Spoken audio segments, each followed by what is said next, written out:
At this time, we'll call the Weldon City School Board of Education meeting to order.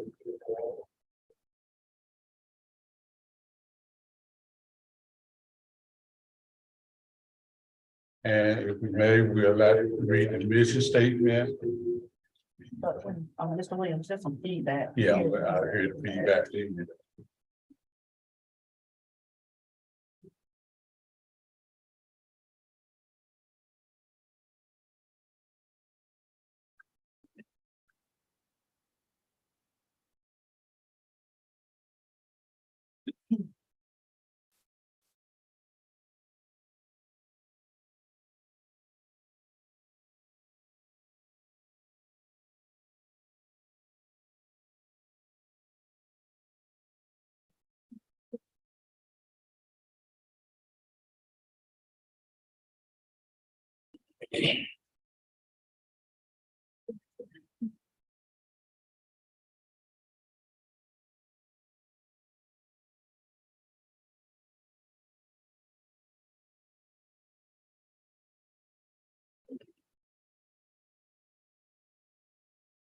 Okay, in lieu of time, I'll read the Weldon City School mission statement. The mission of the Weldon City School District is to create and maintain highly effective education systems in which every student receives the highest quality education. School employees and parents work together to prepare students to become caring, competent, and responsible citizens whose value education is a lifelong process. Nate, you had a chance to view the agenda. We don't have the report that he wanted to do, and we're going to put that in at 9A. 9A.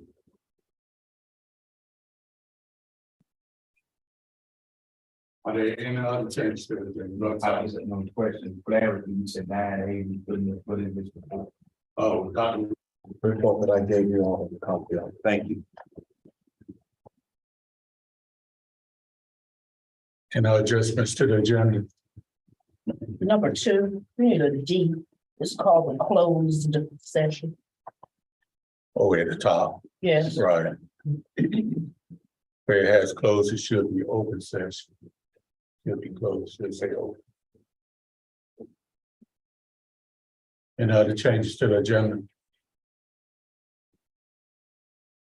Motion to accept the agenda as recommended. Make a motion that we approve the agenda with the said corrections. Second. Ms. Mary Robinson made a motion and Ms. Donna Harrison seconded, to accept the agenda with the approved recommendations. Are there any questions? All in favor, aye. All opposed? That the record that so. Next, we'll have approval of minutes. Any correction to the minutes? Add a D to closed session. D to And close. it was also, Mr. Weber asked for a recess last month. That's not in the minutes. And it needs to be there. I have a question. Go ahead and say. In the open session minutes, the closed session names, should they have been documented in the open session minutes? And if so, all of them were not listed. When the board approves the personnel report itself can be attached or the names can be listed, but it should include all of those that we approve. All the names were not listed. Right.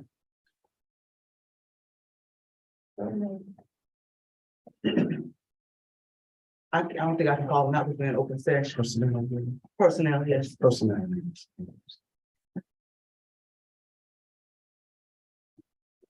Any other corrections? A motion to approve minutes. So moved. Second. It's been moved by Ms. Kim Robinson and seconded by Ms. Tiffany Hill that the minutes be approved with the necessary corrections. Any discussion? All in favor, aye. All opposed? That minute, record that the minutes were approved. At this time, we have recognition and celebration. But Dr. Williams had informed me that that Mr. Stevens is out, with illness at this time, so that's gonna be done a little different this time. Dr. Carpenter will be making those presentations. Along with Ms. Easter and Mr. Hopkins. Good evening, board chair, vice chair, board members, superintendent, student, staff, and community members. We are here to recognize our parent of the month, employee of the month, and our student of the month. But first, we will start with our student of the month. Again, good evening to everyone in attendance tonight, good evening, board members. Pleasure seeing everyone. I am honored tonight as the principal of Weldon Elementary Global Academy to present to everyone tonight our student of the month, Nalia Richardson.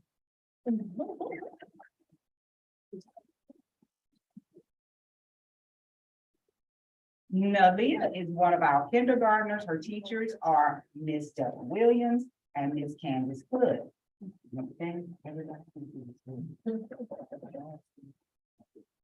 Nalia Richardson is deserving of this award because she is thrilled about learning. Her positive attitude towards learning has allowed her to recognize alphabets, their sounds, numerous sight words, and other kindergarten skills that have assisted her in reading short stories and writing sentences. We are proud at Weldon Elementary Global Academy of Nalia's accomplishment as well as her hard work.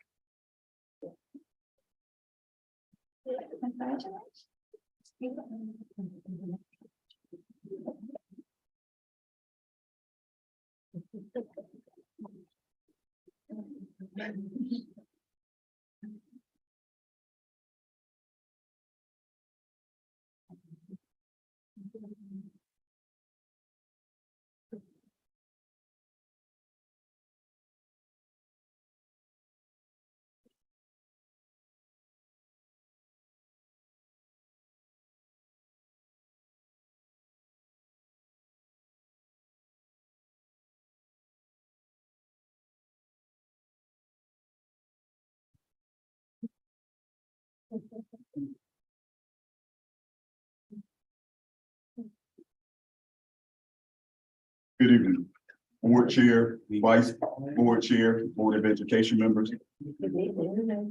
Although I'm sorry to hear about our,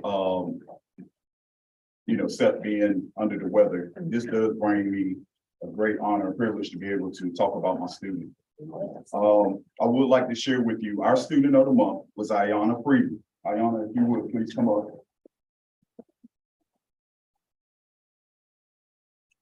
Ayana is a senior who excels in the classroom and is a joy to work with. She is always respectful and advocates for herself. She is a self-motivated and self-driven student who always displays that charge of pride. We are very excited to see what the future holds for her. Congratulations, Ayana.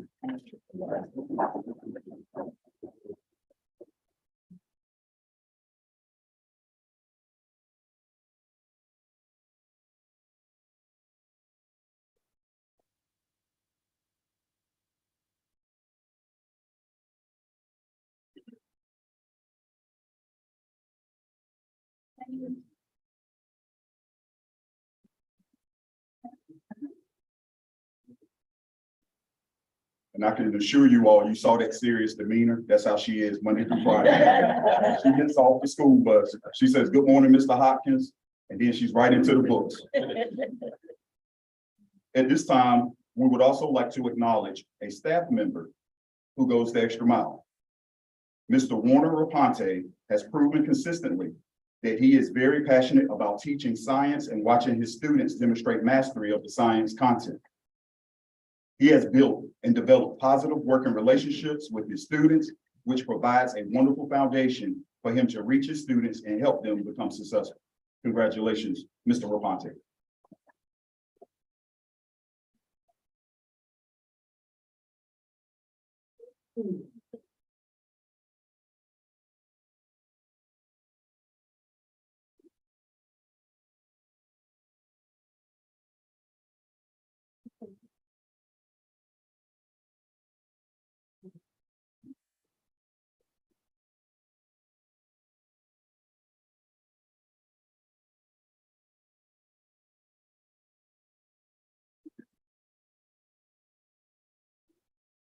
We understand that sometimes being a parent of a high schooler, you kind of want to let them go a little bit.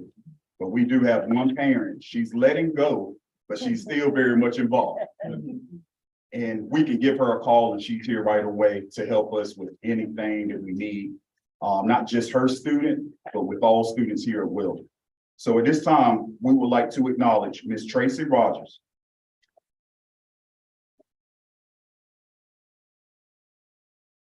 Ms. Rogers has been very supportive of the staff and administration here at Weldon STEM High School and Career Academies. Ms. Rogers is an advocate for all students, not just hers. She wants all of the Chargers to succeed and be successful, reaching all of their goals. Our administration and school staff are very appreciative of you, Ms. Rogers. Congratulations.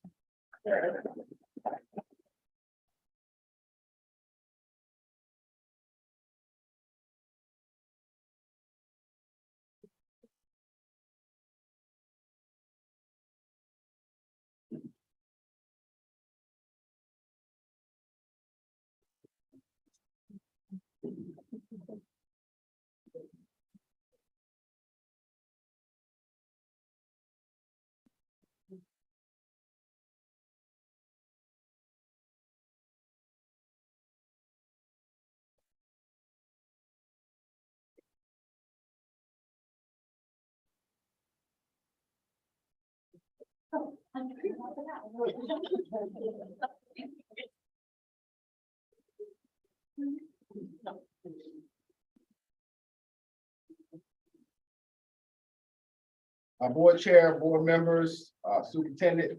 It's a great honor tonight to recognize a group of employees here for Weldon City Schools who go above and beyond to ensure that learning can take place every day. Without these individuals, there would be no school. They ensure that our students are here and ready to learn, and that they get back home to their families. And that is not a task that we here in Weldon City Schools take for granted. Certainly not in this era and age of school, where it is difficult to find drivers in some places throughout our nation. And so we have not had that, not one day. And so we want to recognize our school bus drivers this evening because they deserve it. But this is also Love the Bus Month across the nation. And so we have them here with us tonight. We had an opportunity to provide them dinner. So we told them they would be here this evening as soon as they got off the bus. So they might not have time. So we did provide dinner, and they had great networking down in Miss V's room right here in our school earlier this evening. And now we want to just recognize them with a special token of appreciation. So I would like for each of them, as your name is called, to come up front. Mr. Freeman, who has helped coordinate this special recognition for them, will share a token of appreciation with each other. Okay. All right. So first, Mr. Earl Lane.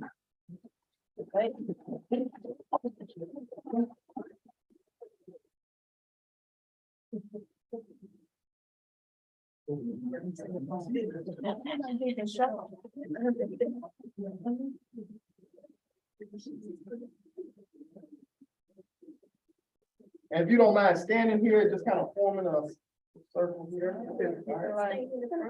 Stand up here, so All right. stand up in the Want you front. That's right. We can see. Our next is Ms. Jackie Atkins.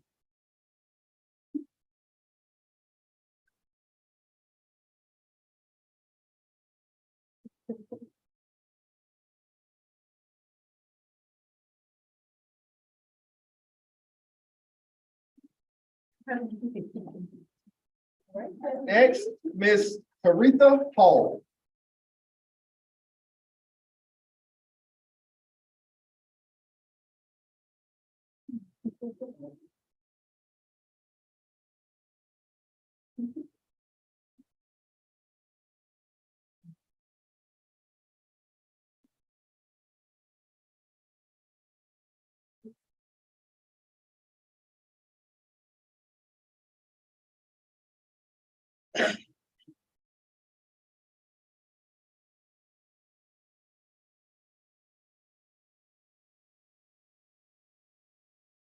Mr. Leroy Hendricks.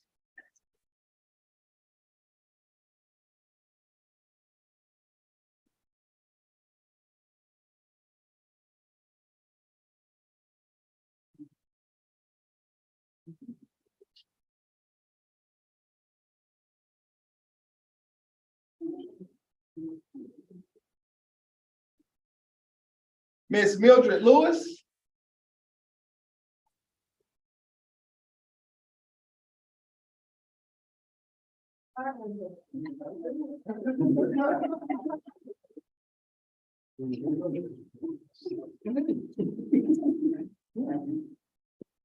Miss Ida Purnell.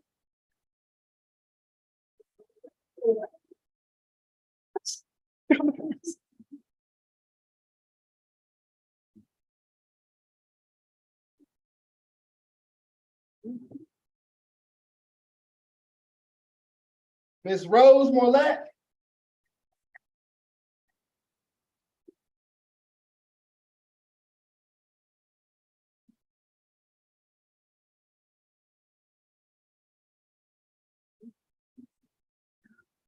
Miss Ashley Jeffers.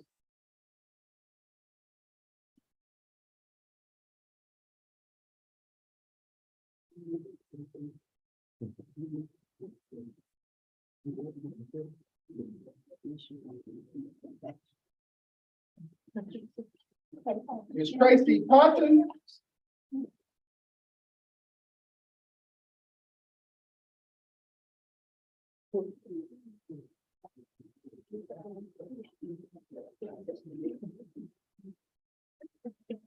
Miss Tammy Allen.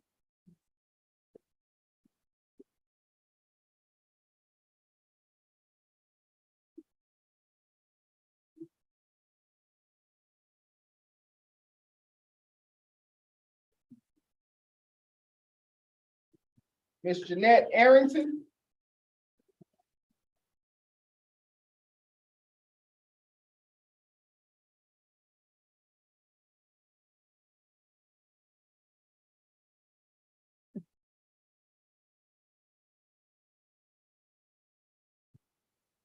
Miss Jacqueline Smith.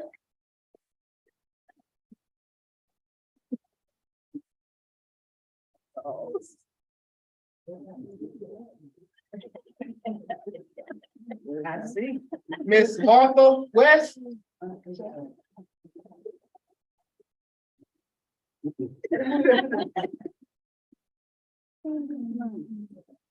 And lastly, but certainly not least, Mr. David Tillery. Currently serves as helping to coordinate and ensure our students get to school every day. Yeah. Remind me. Yes.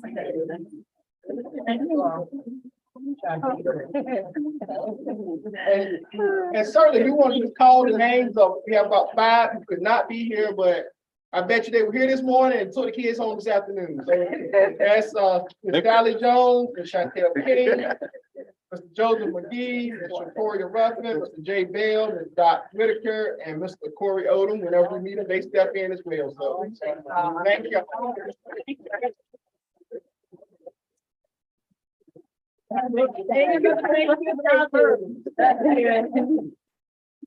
Yes. And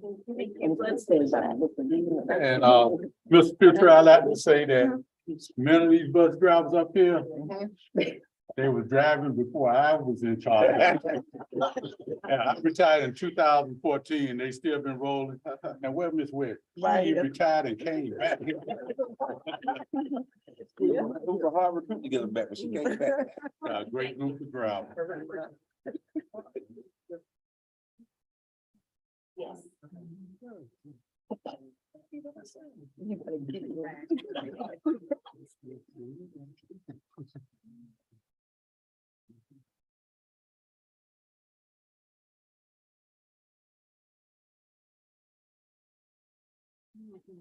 Thank you all.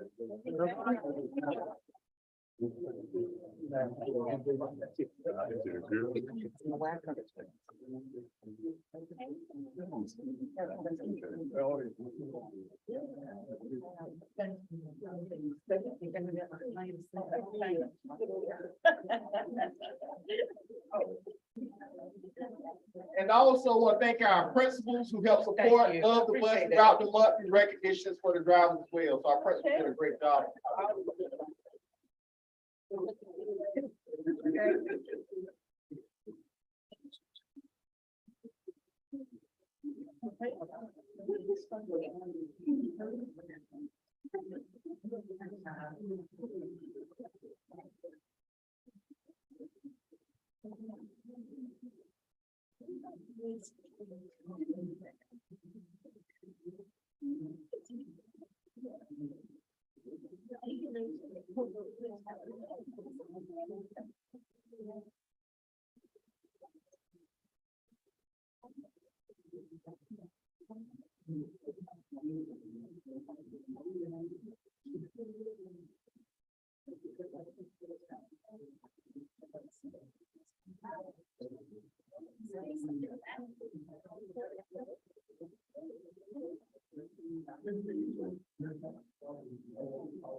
Okay, now we'll have the superintendent's report.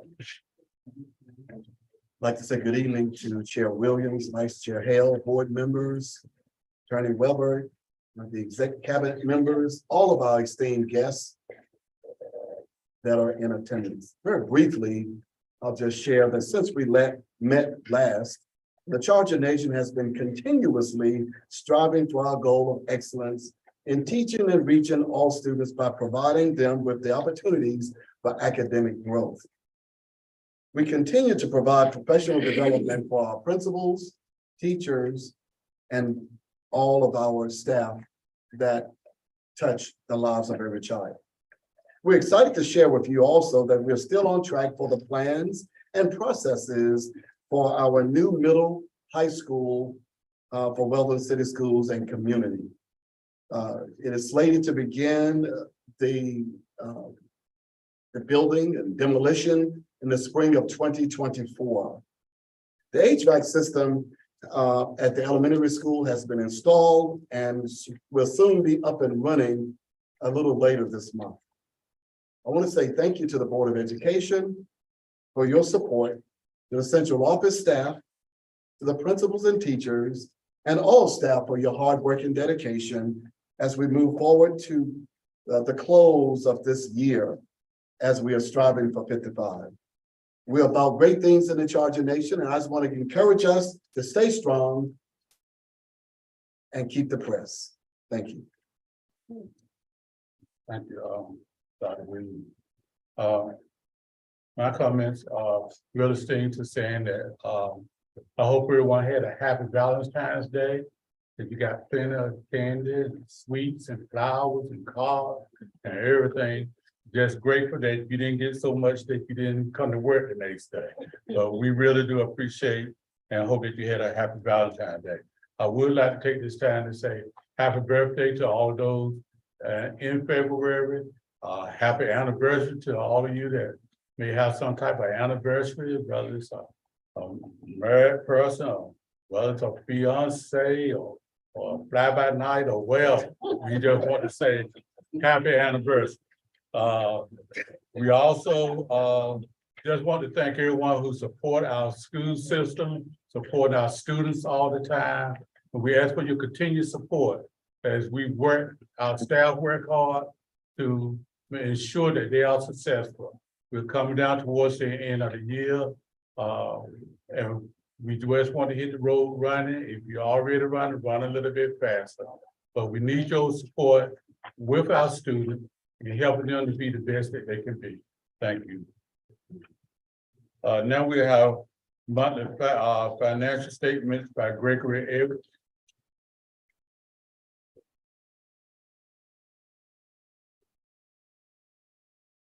Good evening, Board Chair, Vice Chair, Superintendent, and esteemed board members. Good evening.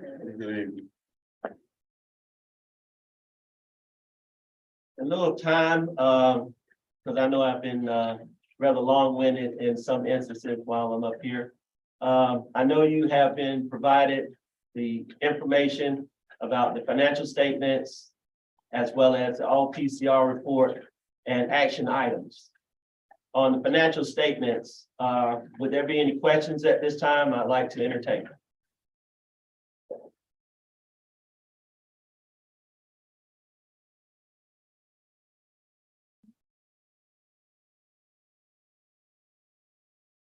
There was some amendment that wasn't, Sorry, was it amendments? Was it financial? we haven't got to, we're just talking about the financial statements, right? So you're like going through them. at the moment, okay. Sorry. I was asking if you were going through them, like when you're moving. Well, in lieu of time, I was trying to take advantage of that, but I can if you would like to. Brother Sykes. Yes, Oh, sir. no, he just said he will go through them. I prefer you to go through them. I've made it a point to say as a board member, we don't do public business in private. Public Okay, needs to understand. hear what we're doing with finances and wealth. Fair enough.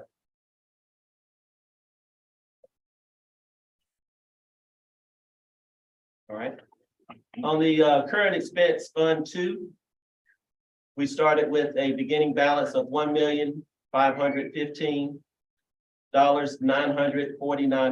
$1,515,949.85.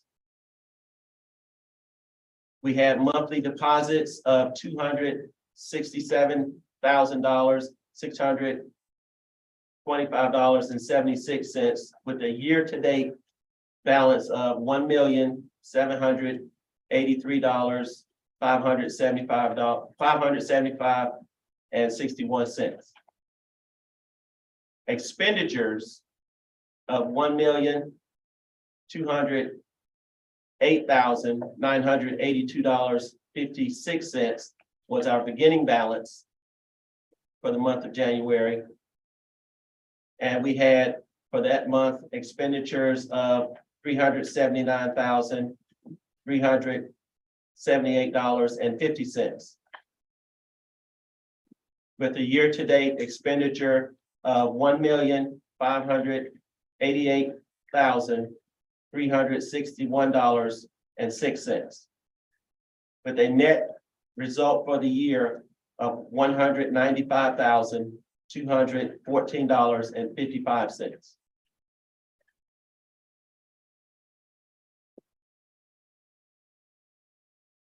Any questions on Fund 2?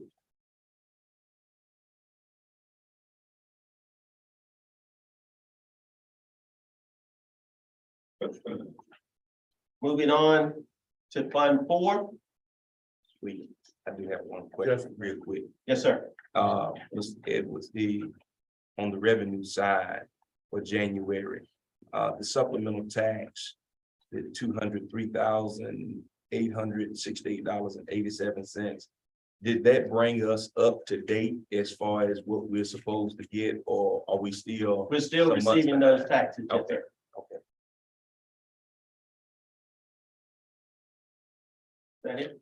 Yes, that's all I have. All right. That was fun too, right? Fund 2, yes. All right, capital outlay expense fund 4. We started with a beginning balance in revenues of $51,694.13 and a month-to-date deposits of $12,356.49. The year-to-date balance of $64,050.62. Expenditures for the beginning of the month were $126,247.87, with a month's expenditures of $14,276.19, giving us a year-to-date expenditure balance of $140,524.06. With a net result for the year of a negative $76,473.44. But providing us with that information, an unobligated fund balance of $601,365.70. Any questions on Fund 4, capital outlay?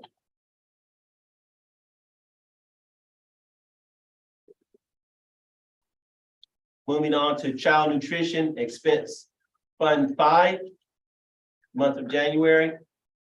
We started with the beginning balance and revenues of $296,428.45. And deposits for the month to date of that month was $902,544.44. With a year-to-date deposits and revenue of $1,198,972.92.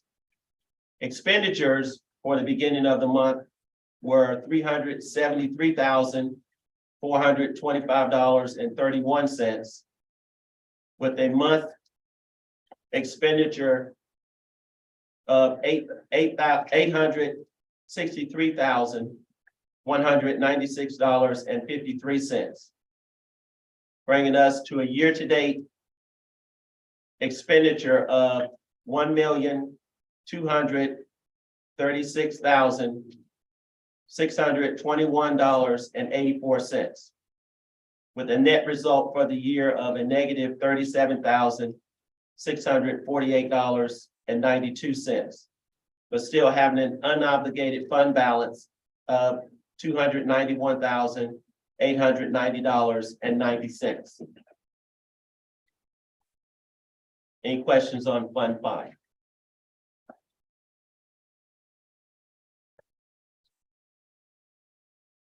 A question, Yes. Mr. Edwards, on Fund 8. We're getting to that now. Okay. All right. All right, Fund 8. We're looking at the local expense fund for January. Revenues at the beginning of the month were $167,880.02, with deposits for the month of $94,848.43, with a year-to-date revenue of $262,728.45. Expenditures at the beginning of the month were $264,322.84, and a month total of expenditures of $82,576.65, with a year-to-date expenditures of $346,899.49, giving us a net result for the year of a negative $84,171.04, but still maintaining an unobligated fund balance of $596,818.44. Now, Okay, so my question was, because I guess we had skipped over that one, then you came back. The C.O. Kelly Trust, yes, the $10,400. yes. What's going on with that? Well, those funds were added to the revenue part, because that was the amount given to Weldon City Schools to do what the scholarship that they see needed to be. Do you have any information on that scholarship as far as how many times we have given that to our students here, Weldon City? I don't have that particular information. I do think Dr. Williams has some of that information, as well as Mr. Futrell, for the past as well as the present. Like I said, I'm not privy to all of that information at this particular time. but I do know it is given out every year. To And my that- knowledge. That information should be in your packet. Okay. Cause what I saw, didn't really spell it out. So maybe, did you give us something different from what you previously gave us? Today, there is information that you should have. In reference to that particular scholarship. Okay, so we just got it today. So I haven't had a chance to read it if we just received it, but thank you. Okay, While we're on that, Mr. Williams, I think that I had sent an email with some questions, but they're not answered in this information, because I asked for a list of all of our recipients since 2014. And I do believe I asked for a couple of other things, but I do see that we probably need to update our principal up here, because it has Darrell Richardson as the principal of Wayland High School on the committee list. That is correct. Mr. Hopkins. And that information comes from, I guess we feed it to them Mhm. in Chicago, and they tabulate that particular committee and send it back to us. Okay. well, And mind you, that's all that's new to me. So, but we are, as we are getting stuff that's new and foreign to us, we are working on it to make it clear so we can share it with you. Okay, because this is foreign to me. That's why I'm questioning. The CL Kelly Educational Trust. Yes. I'd never seen it before until last month on the report. So that's why I questioned it. And I would like to get the other information that I requested, if as soon as possible. So it says it goes back as far as 1960 something or 70 something, I think, when I researched it. I've never heard of it. So is it one for each school, or is one for all these schools together, or one person from every school? For Weldon City Schools, all the Halifax County schools receive it, Right, whether they're Weldon or Walnut Rapids, Gotcha. the county. But for us, it goes to RVEC and to the high school. okay, And the monies can be dispersed in whichever way the committee deems it to be dispersed. My understanding is that there have been maybe up to 4 people per school that have received it. Then other times it may have been 1 or 2 people that received it. I don't know what happened back then. However, we do have in place now in our conversation, a committee that should be looking at that. And as we speak, we're looking at having about 4 persons per school to receive a scholarship. And I do have some information, Ms. Robinson, but it only goes back, I only could get it back as far as 2017 2017, forward. okay, thank you, I do have that. okay, thank you. Yes, ma'am. question. Dr. Williams. And again, I get you saying that, this was for you, but I don't recall, and board members that's on the board. Had this, you said what you saw was money had been, coming back to 17, as far as back as 2017.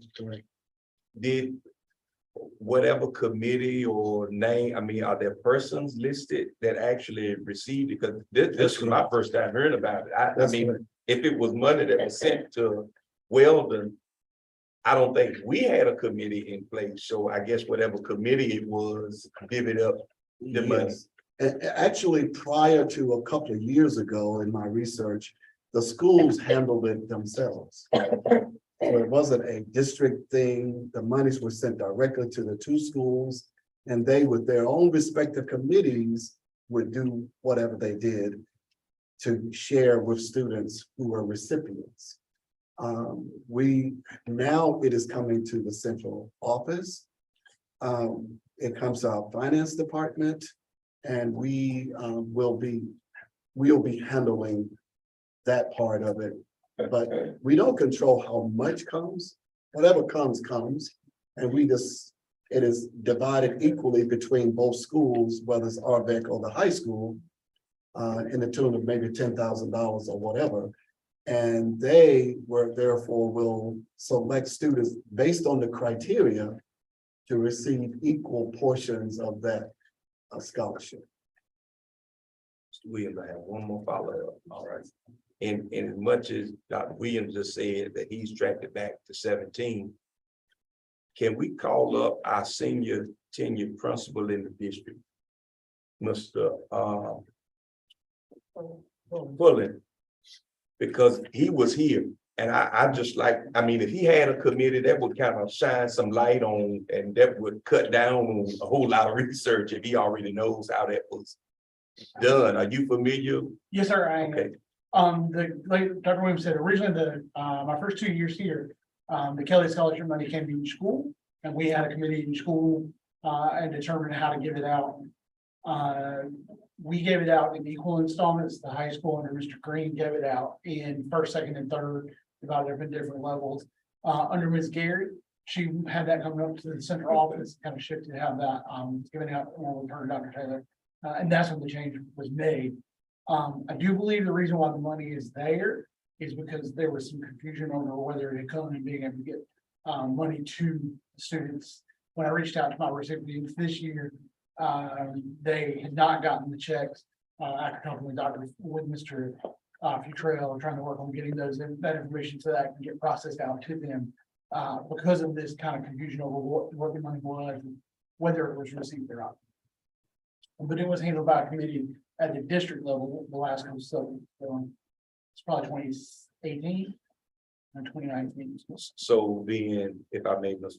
Sweet, the finances that came to RVEC, how did you, because I heard Dr. Williams said each school kind of had a committee and did it differently. I mean, did you give it to, well, not you, but did the committee award it to one student or was it two students? And I heard you said that high school was like first, second, third. We looked at it differently each year depending on how much it was. 1 year it was $2,700, we divided it out equally. 1 year it was $7,500. We divided it differently when it was more, to try to give it to more students. And I'm only asking that because as you said, Dr. Williams, I mean, if each school is going to have a committee, I would want us to have some level of consistency, so it won't be said, well, RVEC students, they get larger amounts than the high school or vice versa. That's why I'm, questioning in that respect. And since it changed and it went to the central office, they do it the same way equally in each school. Oh, I heard him say that equally, but I mean, again, I'm understanding Dr. Williams saying that there will be committees on the school level, correct? That's good. So I'm just asking because I would hate it to be said that it was divided between two students at RVEC and then at the high school, it was divided between three. I'm just want consistency. That's what I'm looking for as far as the scholarship. And I know it won't be a problem coming down from central office. I know that shouldn't be a problem.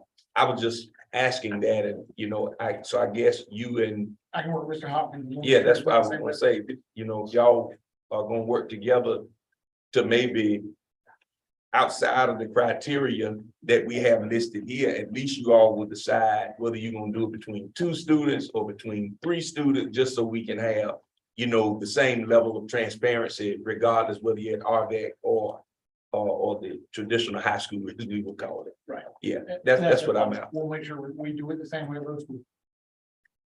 That was my concern. I did have a concern. I would like to ensure that I found with some scholarships and most scholarships, counselors may just give them to certain students who are at the top of the class.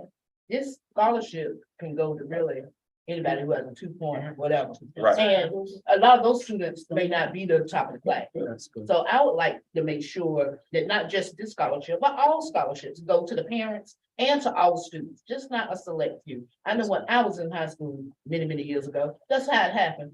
Only a few people got scholarships, and that was not fair. Thanks. And it still kind of happens to today. So everyone needs to know about it. Everyone needs an opportunity, because this is a great money that I've never heard of until last month. And I think that our parents need to know about it, because a lot of times their students will not apply. But the parents need to know they need the money, and they will make their child apply for it. So we just need to make sure the parents are aware of it. Yes. And Mr. Williams, one other little small caveat on what is K. Robinson said. however, you know, the two principals come up with the plan to make sure that the funds are disseminated so they can get scholarships. You know, I think it needs to be something put in place where our students write an essay or something. I mean, because if they're going to college and further their education, they gotta know how to write. They have to know how to, whatever, you know, it would be your experience at Wellness City Schools, you know, write an essay or, you know, something, I don't know, that you all can come up with to do that to her point. You know, we want to make sure that everybody, and they have to apply, you know, they know it won't be just given to them. They got to do some work to actually get this, but the money is there. Right, and that is a part of the application process is essay writing. As you'll see in the information I provided you, that's one of the criteria for the scholarship. But our committee would actually decide whether it was 2 or 3, whatever it is, our committee, so there's no restrictions. Once the money is given, the committees at both schools will actually announce whoever the winner is or meet the criteria and do the award. That's good. Okay. Mr. Rollins, we really encourage those students who are going to school, you know, because it's one of the later scholarships that comes out usually. So we really go around and have conversations with their students and call their parents and say, hey, I mean, you don't have a whole lot of, you kind of look at what you've got, really encourage you to apply for this. And, you know, relatively easy application process. You know, it's all done local, so the stress is less. That's part of that conversation we do to make sure we encourage them. Thank you. Looking at the amount of money, over $1 million in this trust fund, I would love to find out and have those recipients come back to us and let us see who won and let them be presented to our board, because this is a big deal. When I did my research, it's a very big deal. And people all over the world getting this money. And one other thing, Mr. Williams, I'm gonna be finished with this anyway. Mr. Portland, I heard you say you all will make sure, but I'm asking you, our counselors, because they're looking at transcripts. And, you know, whether our students are going to a four-year university or they're going to advance their educational, get a trade or an associate degree, along with you, but our counselors need to be making sure that our students know the funds that are out there and accessible. Only thing they got to do is apply for it. So I think that's a both and, you know, not just the administrators of the building, but the counselors need to have some buy-in with that as well, because I mean, they're being paid to have hands-on with the transcripts and with the grades and things of that nature. And also assist the students. Yeah. And filling it with Right, exactly. applications. Right. Because a lot of them don't understand and don't know how, but they could easily get it. That's right, Right. right. But this is simple. Yeah, very I know simple. that. And our That's children. And I real said, free good. money. Thank you, Mr. Portland.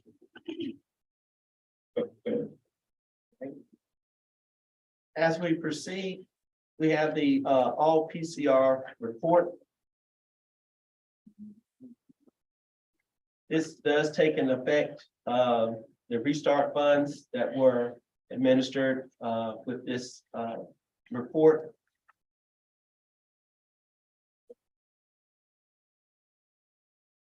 And a lot of the red that's up here are based, would be based upon the restart dollars, and we still have to position those funds accordingly.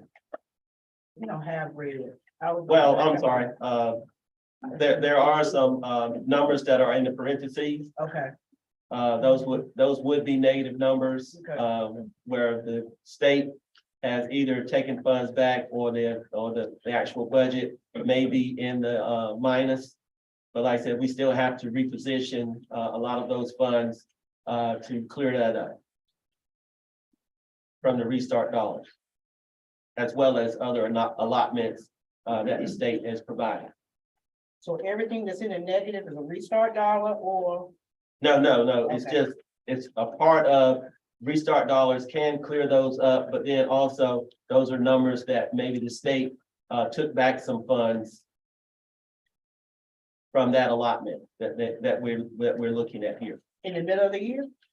Yes, Because we don't think. No, a lot of this, is dealing with, especially the restart dollars, the ADM, was less than, what we had, initially thought it would be. So we lost some funds with ADM, okay. Do you know that dollar amount? Not, not right now. I mean, I can get it for you, but I don't have it. Can you email that to us? Yeah. Please. And at the beginning of this report. can you Yes, I please saw let that in January was Thank you. misspelled. Thank you. Any more questions about the all PCR report? I have one question, Mr. Reed. I'm looking at the front page. I won't go through it all, but I'm looking at PRC 037. Okay. And I see where that shows up 3 different times. And I see one, of course, with a positive balance, and then I see 2 037 PRC codes. And it's in parentheses, as you say, so they have balanced out. Is that what these separate ones are saying? Anything that's dealing with PRC 037, which is the restart PRC. Basically, those are funds that were initially administered from before we got the restart. But then, as I stated before, the state has taken back virtue of loss of ADM. So let's just say we look at the first one here, and it says 0 was the current balance, and year-to-date transaction was 131,490.70 cents, and then we have the negative that was taken back because of the restart situation. Okay, let me ask my question a different way. Yes, sir. If they're all PRC 037, why are they broken out and not together? Because the top one is 037 and the last 2 are 037. That's the same PRC. Yes, it is. But again, one PRC 037 dealt with the entire amount, the 4 million some dollars. Okay, I got that. right. And then these separate ones were broken out because the state within that PRC, when you lose ADM, and it could be based upon another type of budget code where, let's just say it was you lost a teacher because you didn't have enough students. They would bring that out in that particular PRC. It's not that that PRC is separated. It's just that it's based on a different budget code that still carries that same 037 number. All right, now. Yes, sir. It's not spelled out here, which one is ADM, which one is teacher, which one is general operation. I guess that's what I'm looking for. So, Right, and it won't be spelled out here because this report just deals with PRCs as a whole, okay? We broke that down inside the amendments that you're gonna be voting on here shortly.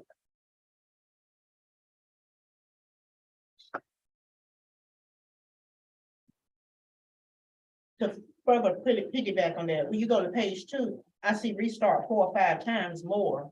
And I've just never experienced this before in dealing with finance. And Mr. Chair, I just wanna just say some of the questions will probably be cut down if we were still meeting as a finance committee. And I still see a need for us to have one. I really do. Just because of some of these great questions that we're having here and with what's going on with our finance department.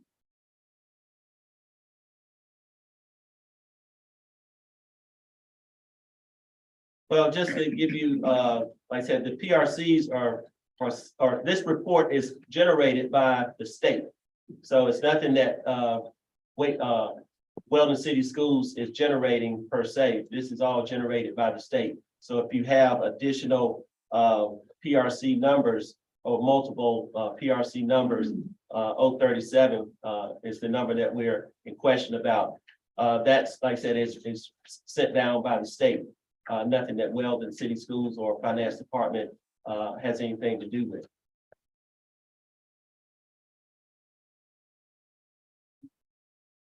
I don't think it was the question of the PRC. We know the PRC numbers. They're given through the state. But the numbers, our beginning balance, our remaining balance, and our year-to-date numbers, those transactions, those are the numbers we will question. Understand?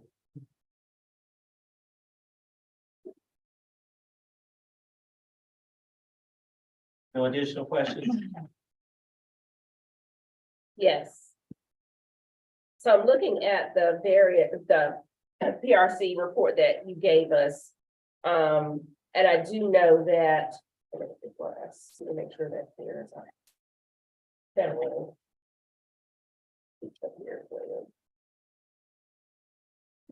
Yeah, because it's vacancy stuff. So I know that there's been a change in our EC Department of Staff member. Yes. Where would that staff member be paid out of now? Because if that was federal funds, they can't be paid out of it now. Okay, so where would that be noted here? Or would it be noted here? It would not be noted here. Okay, so where would I see that? For the EC program, No, for the staff member that was in EC. that would have been taken up in our amendment that we have to be voted on. Okay, On the so it will federal be amendment. reflected over here. Yes, All right, so I'll wait till you get there. all right. Any additional questions? We're moving on to the amendments.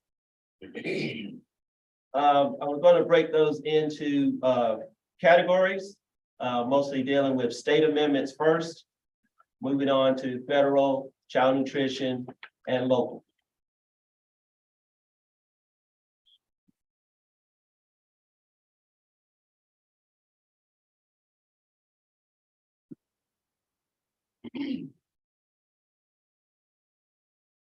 Looking at state amendment number 2. We had a increase in funds of $71,735. But then we broke that into additional increases in the budget. Teacher bonuses, safety and security, EC salary, CTE supplies, computer software and supplies, CTE contracted services, instructional supplies, supplies and materials, and textbooks. With each one of these, you can clearly see an increase and decrease in the funding. And an explanation underneath as to what those increases and decreases are. But overall, an increase in the budget with this allotment, these allotments of $71,735. Bringing this appropriation to the current amendment budget of $7,516,210 to be approved by the board. Also, we have a state amendment 3. Before you move on, Yes, with state amendment number 2, I'm seeing negative on one end for decrease and the same amount of increase. So that equals, that X's each other out, right? That's zero. yes, that is based upon, because you have to have a zero balance on both sides. This is just a shift of money, Right. moving from one place to the other.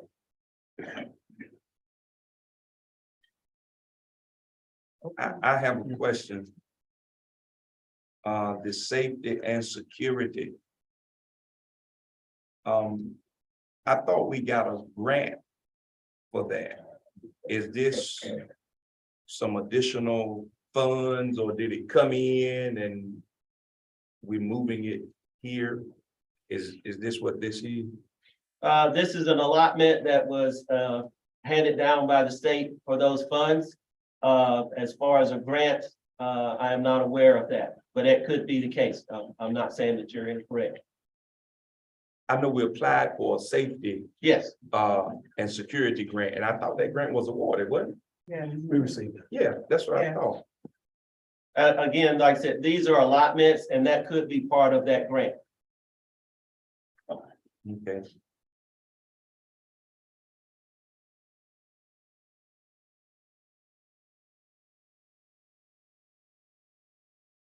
Moving on to state amendment number 3. This is textbooks. And it was an increase in textbook account of $137,563.92.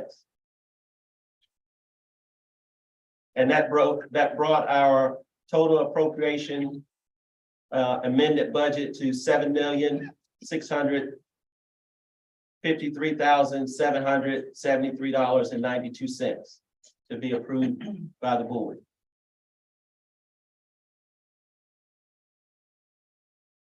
State amendment number 4. Description is longevity payments. And that was an increase of $60,000. And the increase of state budget for non-contributory benefits.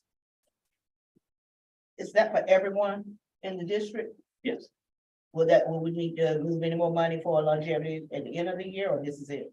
I don't have that information for you right now, but that could be a case that we do have to address. But this right here does address it for the current time. And it may or may not have to happen. And if it does happen, it may not be significant.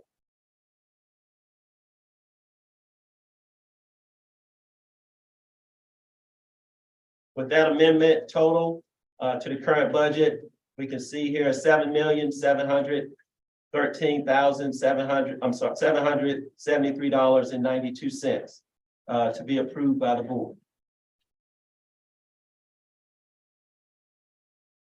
And then we have state amendment number 5. This is dealing with the restart. And we see that we have restart dollars of $4,427,401.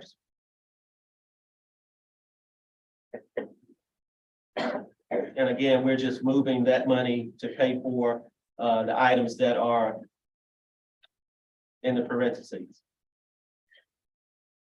So you're moving it to the parentheses, Yes, or you're moving it from?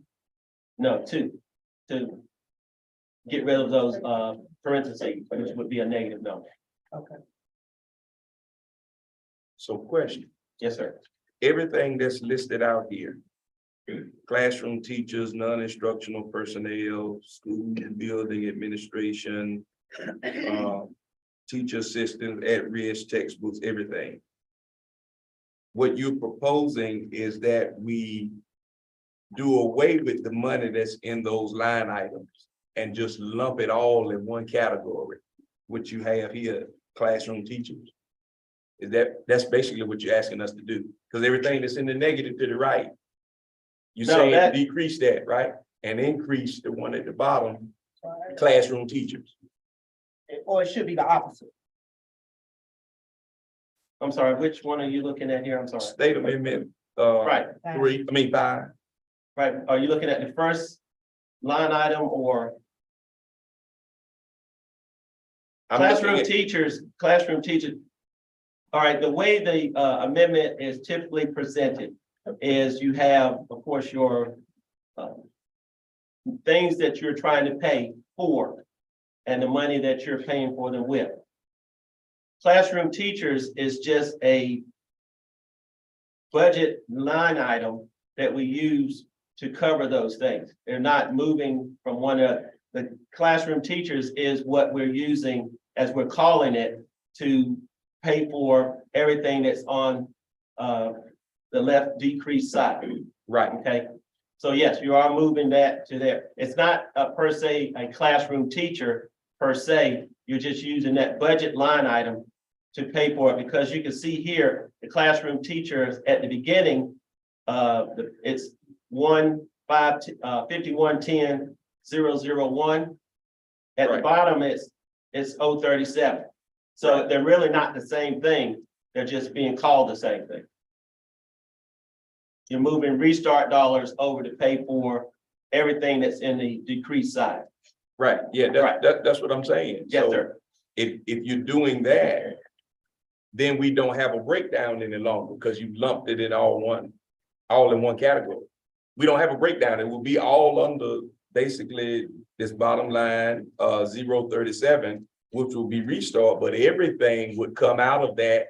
Everything that's in that negative is coming out of restart. That's your breakdown on that decreased side. Correct. So if we move that, then we'll no longer see a breakdown of non-instructional K-5 program, school building administration. We won't see that any longer. It'll all be lumped in one category. No, it'll still be there. It will still be, because those budget codes will still exist. They'll just be taken care of. You won't see the negative any longer. If I'm explaining that, Or let me say it different. If everything you have in the negative is gonna balance, when you put it under this one code, classroom teachers, everything that's in the negative is going to be covered under 037. yes, sir. But classroom teachers is just a name that we call it. It's not, Correct. We're Right. saying the same thing now. Yes, sir. So now let me ask my follow-up question Yes, sir. again. If we do that, we will no longer see the breakdown of everything that you have listed here because it won't be any money there. It'll be a zero balance. Because you're asking us to move it from what is budgeted now to 037 and everything will be included. correct, because that's what restart dollars do, if Right. I'm not mistaken. Now, we're saying the same thing. Yes, So sir. I'm asking, how are we going to see the breakdown later if we vote to move everything in this amendment under that one item? How are we gonna see the breakdown later? Because the budget codes will still be there for the breakdown. They won't disappear like just in the wind.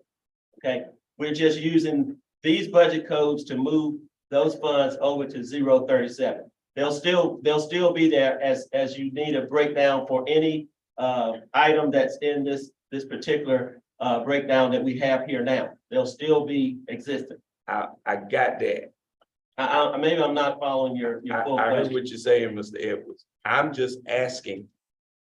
When we put it all under 037, you saying the budget codes will still be there. But if we're moving the money out of those budget codes with this amendment, it won't be any money in those budget codes to pay for it. It's gonna be under 037. Correct. And that's where they're supposed to be. Because everything that you see here will change over. The 001 will become a 037. Correct. Right. And again, we as this governing board will no longer see the breakdown of where the money goes. So wherever money goes, it's just gonna say 037. That's what it's gonna say. Listening to what you're just saying, we won't see the breakdown of where money is going now.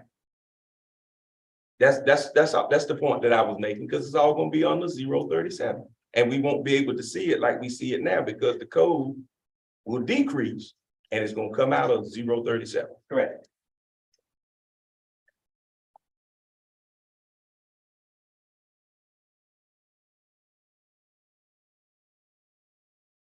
I still don't know if I answered your question, but I hope I did. We finally got there. Okay.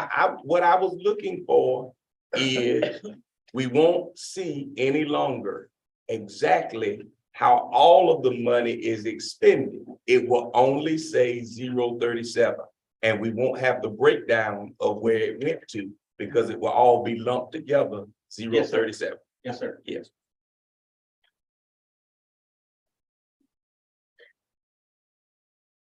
All right, moving on to federal amendment 01. These were dealing with a lot of the Title I, Title VI, and federal dollars that we receive via the federal government. And these are just budget increases on the federal side. So shouldn't it just say increase? Well, they're all increases, therefore, that you just approved the increase. There's no decrease or anything there, so it's just something that, it's an increase, so there's really nothing to look at because you're approving an increase anyway.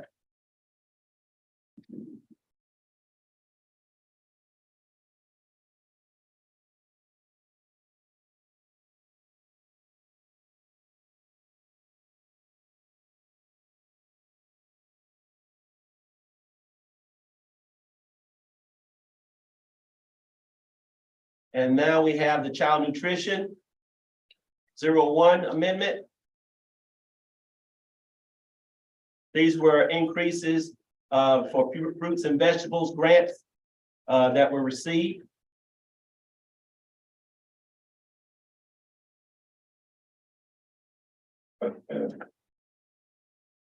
Bringing that appropriation budget to $902,544.47 to be approved by the board. In the past, we have, those grants have been 1, 2, and 3. Because they can only be spent on fruits and vegetables. It's very specific with those grants from the federal government. Is there a particular reason why they're not being named 1, 2, and 3 anymore? Mainly because, like I said, we broke them out into the budget code, They've always Or- been in or- the budget code. but their budget code is location based. Where 14 is the elementary school, 15 is the high school, and 318 is the middle school.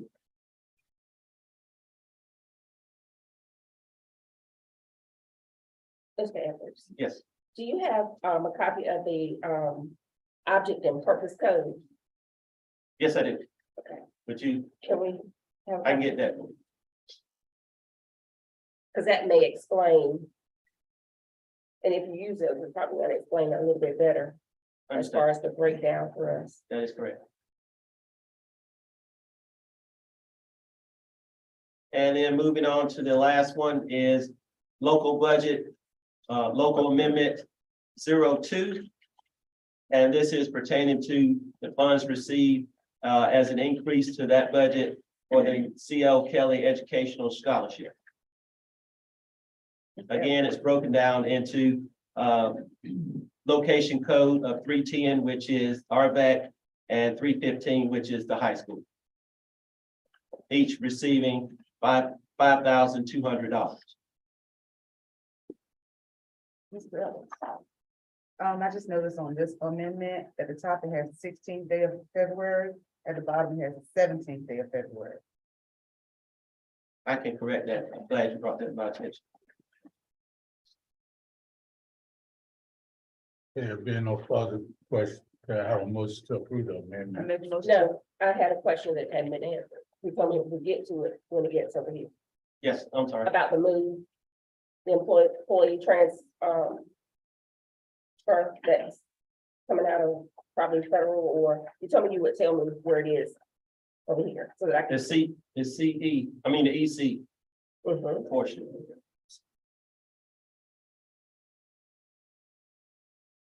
But you said it was an amendment, right? Yes, Okay. that's when you're looking at the EC salary, Which one are you on? we're on the state 02.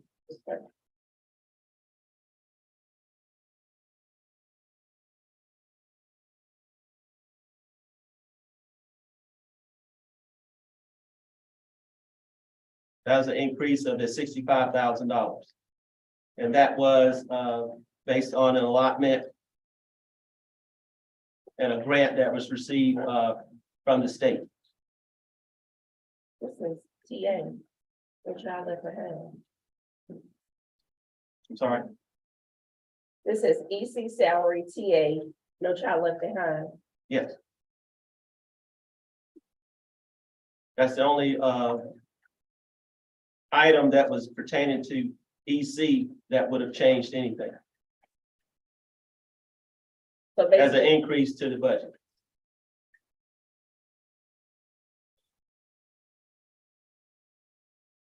what I'm asking, it was not, it's been reflected in here. right?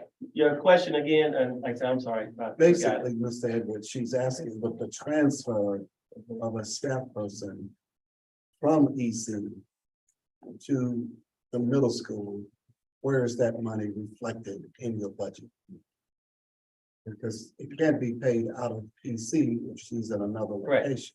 Right. So she's asking, where is that, where can you show her where that money is reflected in your budget?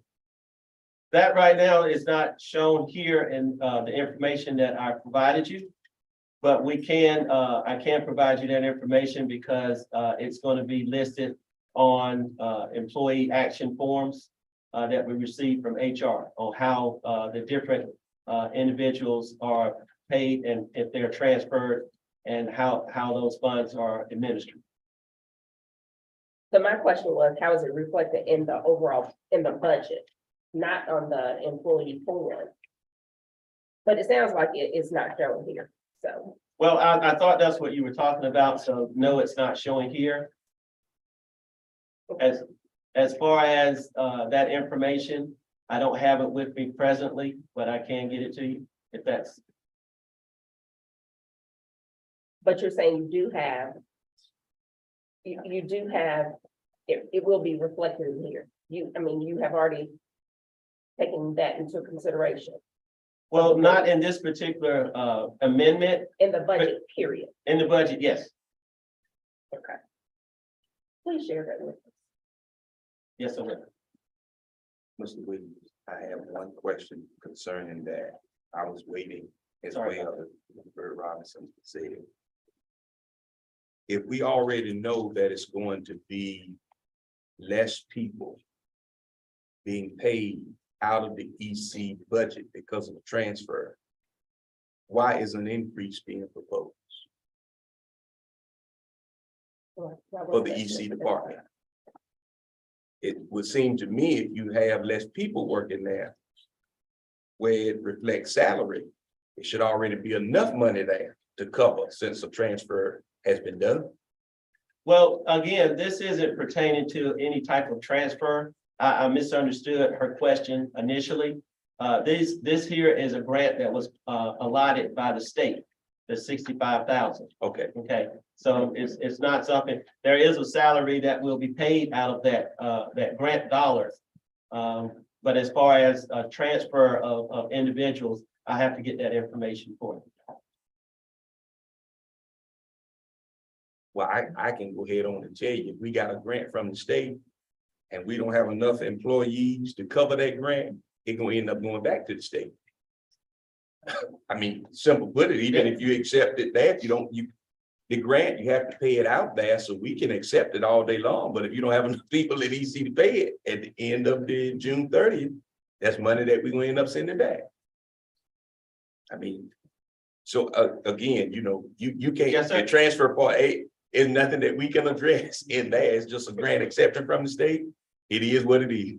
Yes, sir. So it sounds like the funding source hasn't been identified. It's basically what I'm hearing you say. It has been identified, but I don't have that information in front of me right now.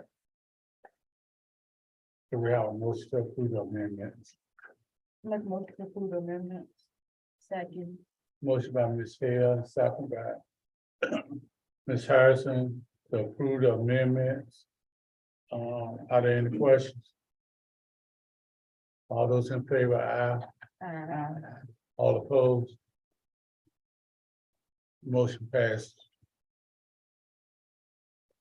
Thank you, Mr. Edwards. All right? Thank you, board member. Thank you. Next, Dr. Robinson.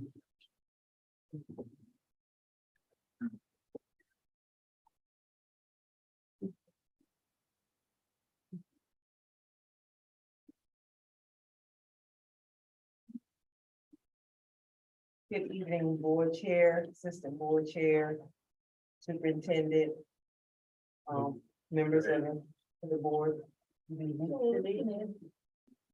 I've come before you tonight to present the federal program.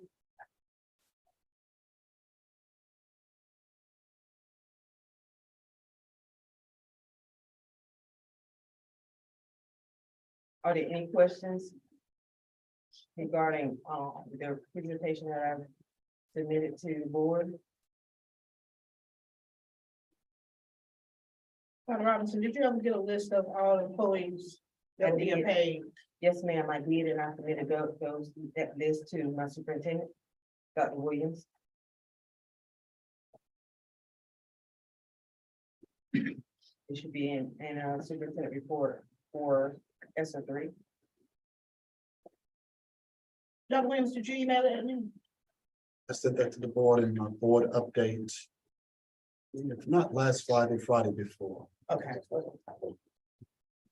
It was not You completed. didn't have all the names on it. I've submitted what What was you given, have, right, what was given, Right. that's all I.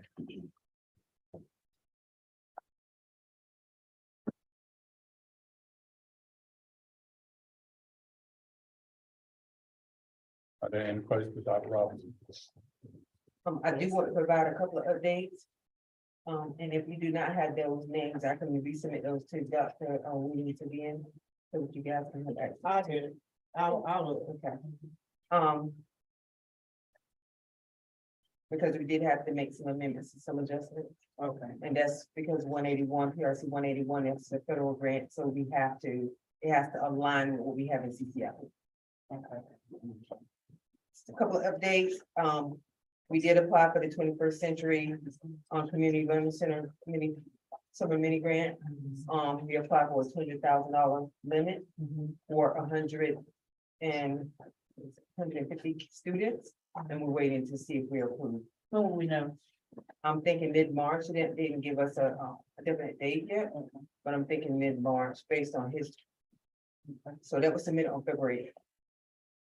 So hopefully if we get that particular grant, then that will help, or that will fund our summer learning. And we can set aside the money that we have already allotted for summer learning, for 181 and 171, or something else during the school year. Keeping in mind that PRC 171 will end in 2023, and we're spending that out. And 181, we're working on that now, making sure that it's allotted and spent in accordance with federal government guidelines. so what about, like after school? So right now, after school is coming out of Title I right now, but we also have money set aside for after school and extended school year. In 171, just a small amount, but a chunk of it is also in 181. With the, also, the McKinney-Vento, I call this the committee, the McKinney-Vento PRC 026 committee with, Mr. Futrail and April Whitaker. We wrote that grant in collaboration with Halifax County because we needed 50 students for the school year 2021, 2022, and we know we need 50 students. So we had to co-write this grant in order to get the money. So that was submitted on February 6th, and we'll probably hear about that around mid-March as well. So we have 2 grants out there that we're waiting to hear. The McKinney-Vento, of course, is very important because we need those funds for our homeless students. How many McKinney-Vento students do we have? Right now, currently, I think we have 45. That haven't started. 65. Yeah, 65 now. So for this, when we have to write this for 2021, 2022, we didn't have 50, we have 45. So we had to collaborate with another district in order to apply for these funds. We have to have 50 students. So we applied with Halifax County. And it's for 3 years. So if we get this grant after 3 years, we can apply again because we have the amounts now. We have enough students Yeah, now. we should always exceed the amount because the qualifications are very lenient. You live with your grandmama. Right. You McKinney-Vento. Right. And I was gonna ask that, how often is it reviewed? Hmm? How often is the caseload reviewed? Now that I don't know. That would be Mr. Futrell as far as McKinney-Vento, because McKinney-Vento moved to the social work. Our students move periodically. And I think that with Ms. Whitaker being new, so there are a lot of things that, she's working on right now and learning. So right now, we do have 65 kids right now, but at the time that this grant was calling for, we only have 45 students. But now she knows, and we all know what to look for as far as what determines a McKinney-Vento student. So we now have 65 students. Are there any other grants that, Wellington School is applying for right now? Those are the only two right now. Those are the only two right It's now. a lot of money out there. Did we apply for the, remote academy? I have not heard of the Remote Academy, but I would look that up. They just appointed 42 new remote academies across the state of North Carolina. I saw that. They came from Uh-huh. Dr. Jewett. Yeah. Yeah. And so, because we talked a lot about that during COVID. And I thought this board had said that we would be interested in doing that. And I just thought we would probably have been a part of that. Because we had a lot of need, especially with being rural and having the needs of our students living in a rural area, not having internet service. Whenever grants like that drop, it will drop in CCIP that I will see it, but I have not seen it since I've assumed the role. So it doesn't mean it hasn't happened, but I haven't seen it. And if they already started with it, I'm pretty sure they're gonna do another round of it. just They like are, do with- because it's money left. So I'll keep my eyes up on it for Mr. Robinson, but thank you for that alert. Because usually when I hear about grants, I'm getting it straight from Dr. Truitt or Catherine Truitt or from CCIP, and I just haven't seen that, and it just could be because I missed that round coming in October. Did you get that email? About the ones? Mhm. There's some remote learning that right around here. Right. Yes. And Tarboro Education. Yes. So I was wondering how that happened nationally. But so I'll keep my eyes out for it. So next time I drop, because I do love to write grants, I'll make sure that will be written. For the people to superintend. One other thing, restart, going back to restart a little bit, we do have 3 restart schools in the district. And the high school is up for restart next year. We have to go through a review to make sure that we are doing what we're supposed to do as far as restart is concerned. And kind of like to touch on something that Mr. Edwards said, when restart drops, it drops us a big money. And we have the flexibility to move it however we need to move it. So that's why it looks confusing, like we're moving chunks of money here, chunks of money there. What restart is, it is the state allotment, but it's not allotted to us like a normal state allotment. It's allotted to us as a whole chunk of money. And they look at our ADMs and they start taking money from different areas based on the ADM. So right now we have one school that's in review, and that's the high school. That was the first cohort. Then the next go round will be the elementary schools in the middle school. So once we go through that review, we'll probably come back to ask the board, do you want to continue with restart for the high school? But that's March, April, later on down the road. But it's supposed to allow us the flexibility to use the funds accordingly, but as you can see, it drops later than the state allotment. And so we don't really know how much money we're working with. And once it drops, we have to do a lot of shifting and moving around. So it's not as flexible as we normally, as we think. So just want to put that out there, support Mr. Edwards. But we do have a school, like I said, the high school is up for restart, review, and renew this year. We have to go through the whole process, and we're meeting next week with Michael Taranto and that team to talk about restarting in March. They're gonna start doing a review. Dr. Robinson, I would like for you to look into, when I ran the domestic violence shelter here in the community, through the McKinney-Vento grant, there were funds available for teachers and social worker and counselors and parents to attend. We went to Colorado to a conference that helped us better deal with our homelessness and our homeless children. Will you kind of look into that and see if that's offered again? It was very beneficial. There was a middle school teacher that went the year I attended as the director of Hannah's Place, and it was very beneficial to our students. Do you remember the name of it? It should be in the records because Terry Sledge was here. She was in charge when it happened. Okay. But it's been 16 years ago. It So is I'm- probably still out there. It's still out there. It was through the McKinney-Vento Okay. Homelessness Act. And I think I ran across something like that. No, I'll double check. And we partnered with outside agencies, but Wellington City Schools was the entity. And we brought back information to help serve our homeless students. Any additional questions?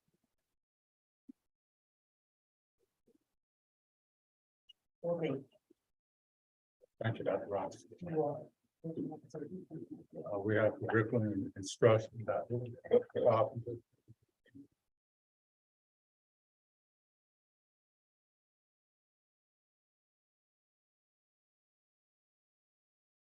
Evening, again.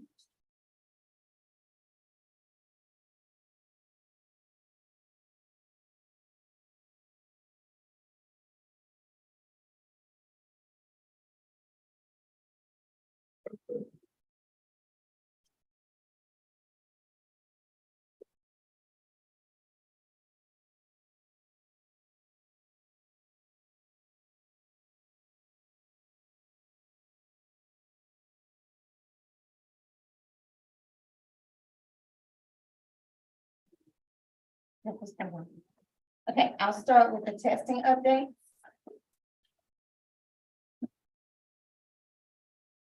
So February 17th, which is tomorrow, the access assessment will be administered to our English language learner students from kindergarten to grade 12, but it really takes place in our middle schools because we have 3 middle school students that this applied to. But they will be taking the access testing to assess their progress in learning English. And this is a yearly assessment that we provide every year. Benchmark testing will occur for all students February 27th through March 3rd. This will take place in all core areas, as well as CTE courses, and also in all elective courses. So everyone across the district will be tested. After we test, we will look at the data, we will analyze the data and share the data in our PLC, professional learning communities, to inform our next steps for our teachers and for our school improvement teams. March 21st, spring ACT work key in our 2 high schools, and this will be for our 12th grade students, for our career and technical education concentrator students that are 12th grade. And then March 7th, in all of our high schools, we will be testing our ACT. All 11th grade students will be taking the 11th grade ACT test. And that will take place at both of the high schools. We are currently utilizing A+ Test Prep Company. They are currently working with our students at the high school as well as the early college. And they're helping them with ACT test training prior to taking the test on March 7th. And then March 21st is going to be our makeup day. Any questions about testing? Yes, the data from last semester, Mhm. I realize it's preliminary, but it Mhm. hadn't been shared with the whole board. I did. It should have been uploaded. Maybe I was- You all didn't get it? I don't remember seeing it. Okay. The preliminary data. I'm gonna look like this.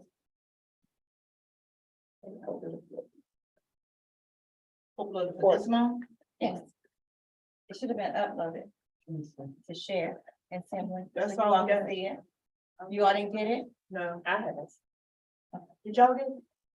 I'm looking at it. You can pass this around, but I make sure you all get a copy. Okay. Oh, no, we didn't get it.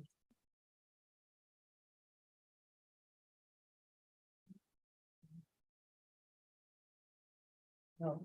Oh, Dr. Carpenter, you mentioned the A+ test prep. Mhm. Aren't they coming to work with our teachers as well who need to Yeah, pass the prep? Correct. Yeah, I I think it's March 8th, has that already started? March 8th. Do we need to approve that or that's gonna move forward?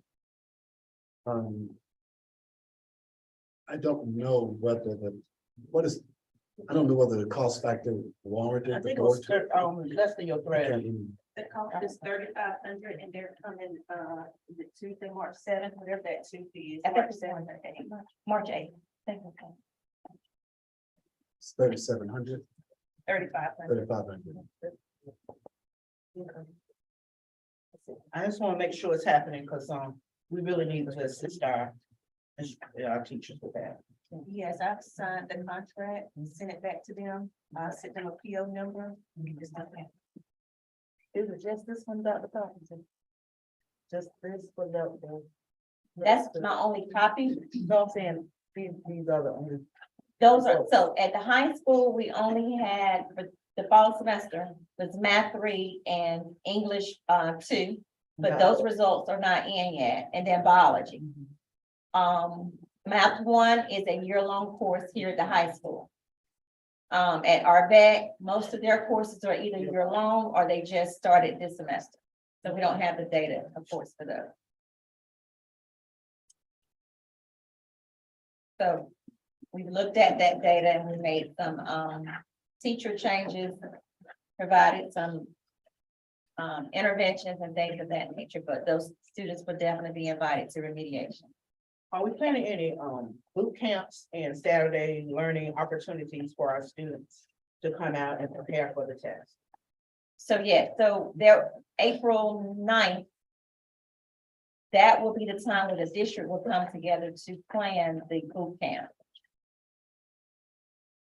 Or we'll be planning it on April 9th? Right, that's prior to the EOCs and EOG. That'll take place then.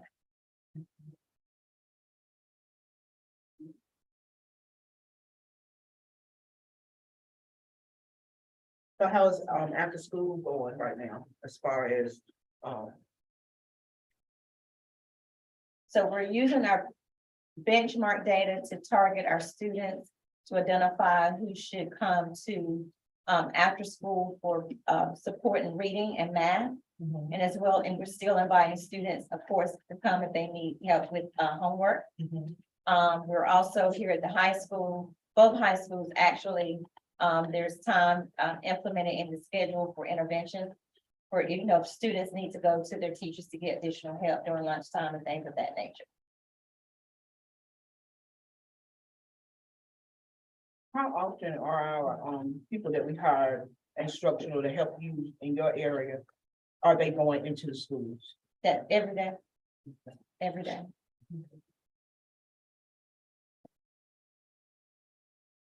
I know we're missing that, we have a person that's leaving now, with the technology piece. How would that impact testing?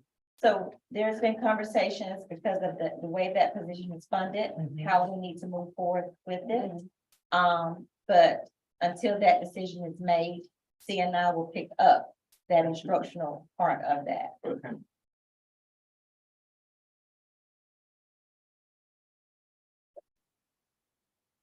Wrong side. Two questions, Dr. Yes. Doctors. One, can you make us a copy of this before, at least so we can have it tonight and, you know, we'll have it tangibly and still get it electronically. Okay. Whenever you send it. I appreciate that. And the second question I have, as it relates to curriculum. Is ingenuity still being done? Yes. Across the district, yes. I thought that was supposed to come to an end on January 31st. No, we renewed license, so everyone has license for continuation. It could be used as supplemental or it could be used as the course of record, depending on the need. I'm only Yeah. asking that because I thought if you're doing ingenuity, you give the students a time frame. I thought to get it done within a certain period of time.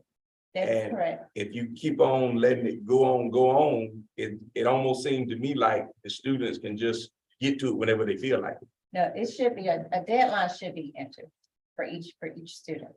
Yeah, that's So what, that's, yes, you're correct. right. And I thought that deadline was January 31st. Okay, I thought you were saying the end, the contract with Ingenuity. No, But no. you're saying the timeline for the student to complete their work. Right. Yes, you're right, it should be. Now, I'm not sure if it's January 31st. It just depends on when the students start or end. Okay. I would be interested in knowing that because I mean, we had to set some type of restrictions Yes, for our we did. students to get work done. I mean, it just can't be drawn out for Right? a long period of time. No, they can't take it It can't be open for a long period of time. You Right. have to bring some people. Right. So I'll look into that. Okay. Okay, so next is curriculum updates. So first we have District Walk 55. Those are our district walkthroughs. We are currently completing those for the month. And principals will receive the feedback at the end of the month to share with their staff and school improvement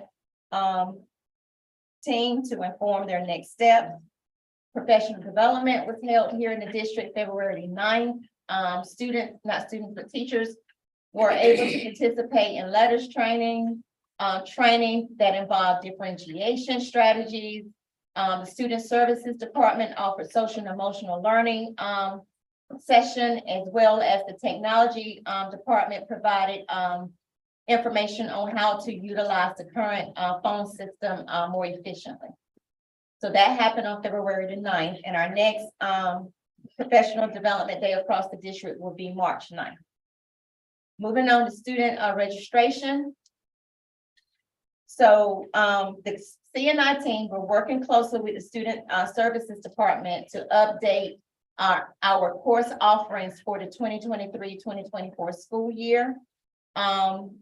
Hopefully, Student Services will start the registration process at the beginning of next month by March 1st. Summer learning is the next item on the agenda. Summer learning this year will be offered to all current pre-K to 12th grade students.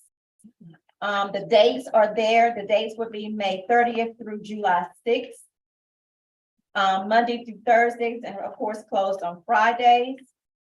We have already sent out our interest surveys to our staff, our teachers, teacher assistants, bus drivers, and cafeteria staff to see who's interested in working. Yesterday, we emailed our families, our communities to see if there's an interest to send their student to the summer learning camp, and those surveys will be completed hopefully by March 10th, and we've also placed them on the website so the parents can find the links and complete them there. Question. Yeah. I do know that last year, of course, all of our staff members get an opportunity Yeah. to work, but I think we also had some students, some college students. Mhm. Are they gonna be, or just depends on how many It depends, positions? yes, are- it depends on the need. Of course, we want to hire from within first, and then we'll go from there. And this will be after school, after like the academic part, right? Yes, well, we're trying to see what the interest is as far as academics, and also is for enrichment to see. Okay. That's what we're doing the interest for, to see what everyone is wanting, to have there. Pretty much sometimes ran the same. Yes, I like the schedule this year. It's not going all the way into July, right, and the teachers will get a break. yeah. So May 30th through the July 7th, that's the the remediation period for EOCs and EOGs. And then the actual summer camp starts the week after. Is it posted on our website? Yes. Mhm. It's on our website.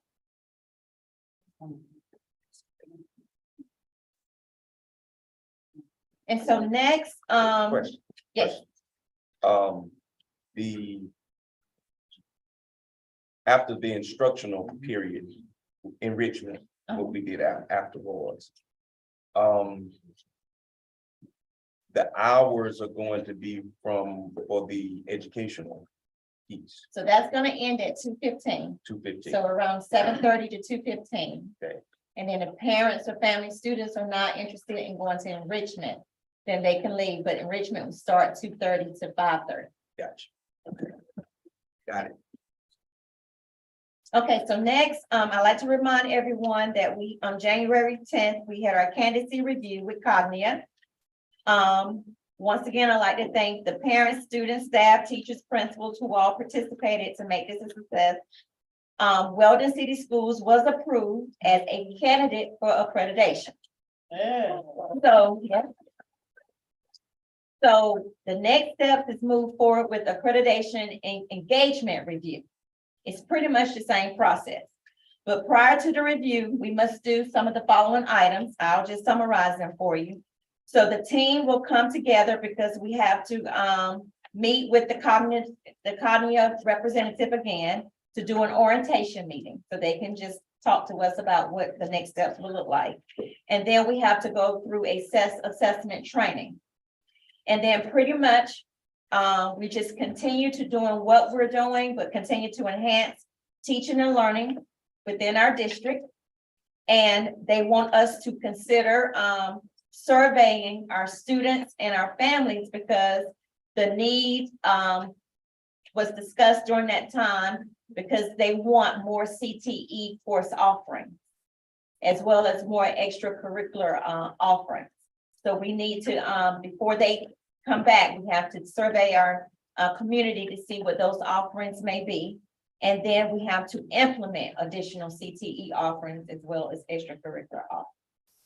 And we are having some discussion with Halifax Community College to offer our students more opportunity in those areas. Any questions about that? Okay. That's all I have. Thank you, Dr.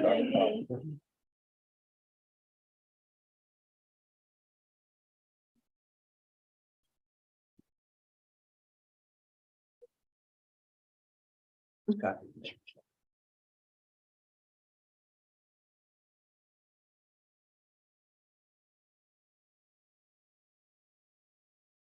Board Chair, board members, superintendent, I present to you some updates from student services and operations.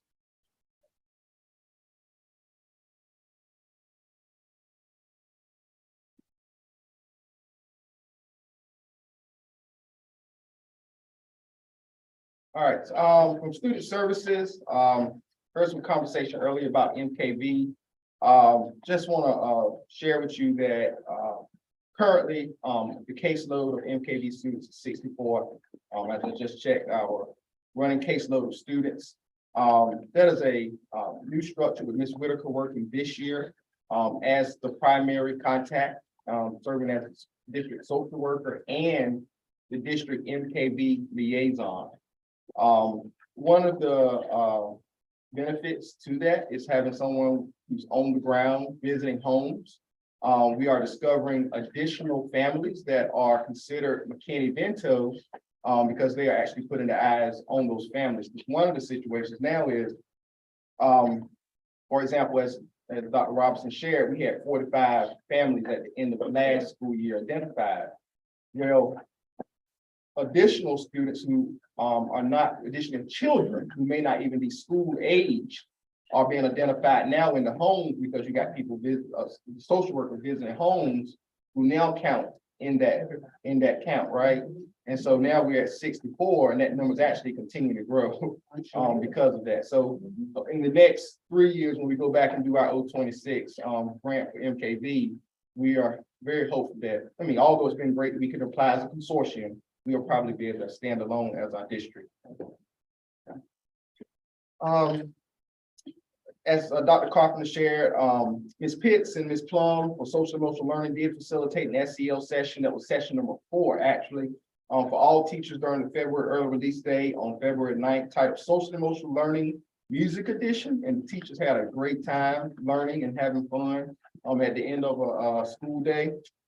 Staff really enjoyed it. Also, under SEL, 2 staff members of Weldon Middle School will participate in the North Carolina Child Psychiatry Access Line, commonly known as NCPAL.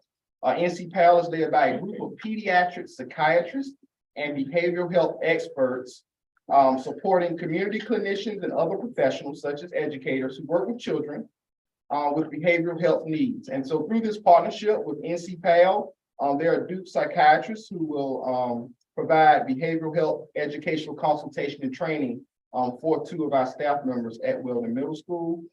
Ms. Tyler gladly, when I offered it to her school, jumped right in just because of some of the supports that will already need to be in place. Her student support service team is strong and really developed to be able to access this type of additional consultation and learning. These sessions are at no cost to Weldon City Schools due to support from the North Carolina Department of Health and Human Services. Also, school-based mental health initiatives are becoming more common. I received a call earlier this week from Trillium, who's our LME, our local mental health entity, for the region, to discuss pulling together a consortium of counties who may be interested in discussing formal structures for school-based mental health. Also, weekly and monthly, I receive formal and informal proposals from mental health agencies that are being reviewed now on some of those proposals to determine how we can use our local agencies to provide mental health supports to students and families when needed. However, it just does need to have some structure. I'm glad to hear Trillium is helping kind of bring that together in the very near future. Threat assessment. All schools in our district have identified school-based threat assessment teams, which is the first step, and they are now scheduled for training in threat assessment.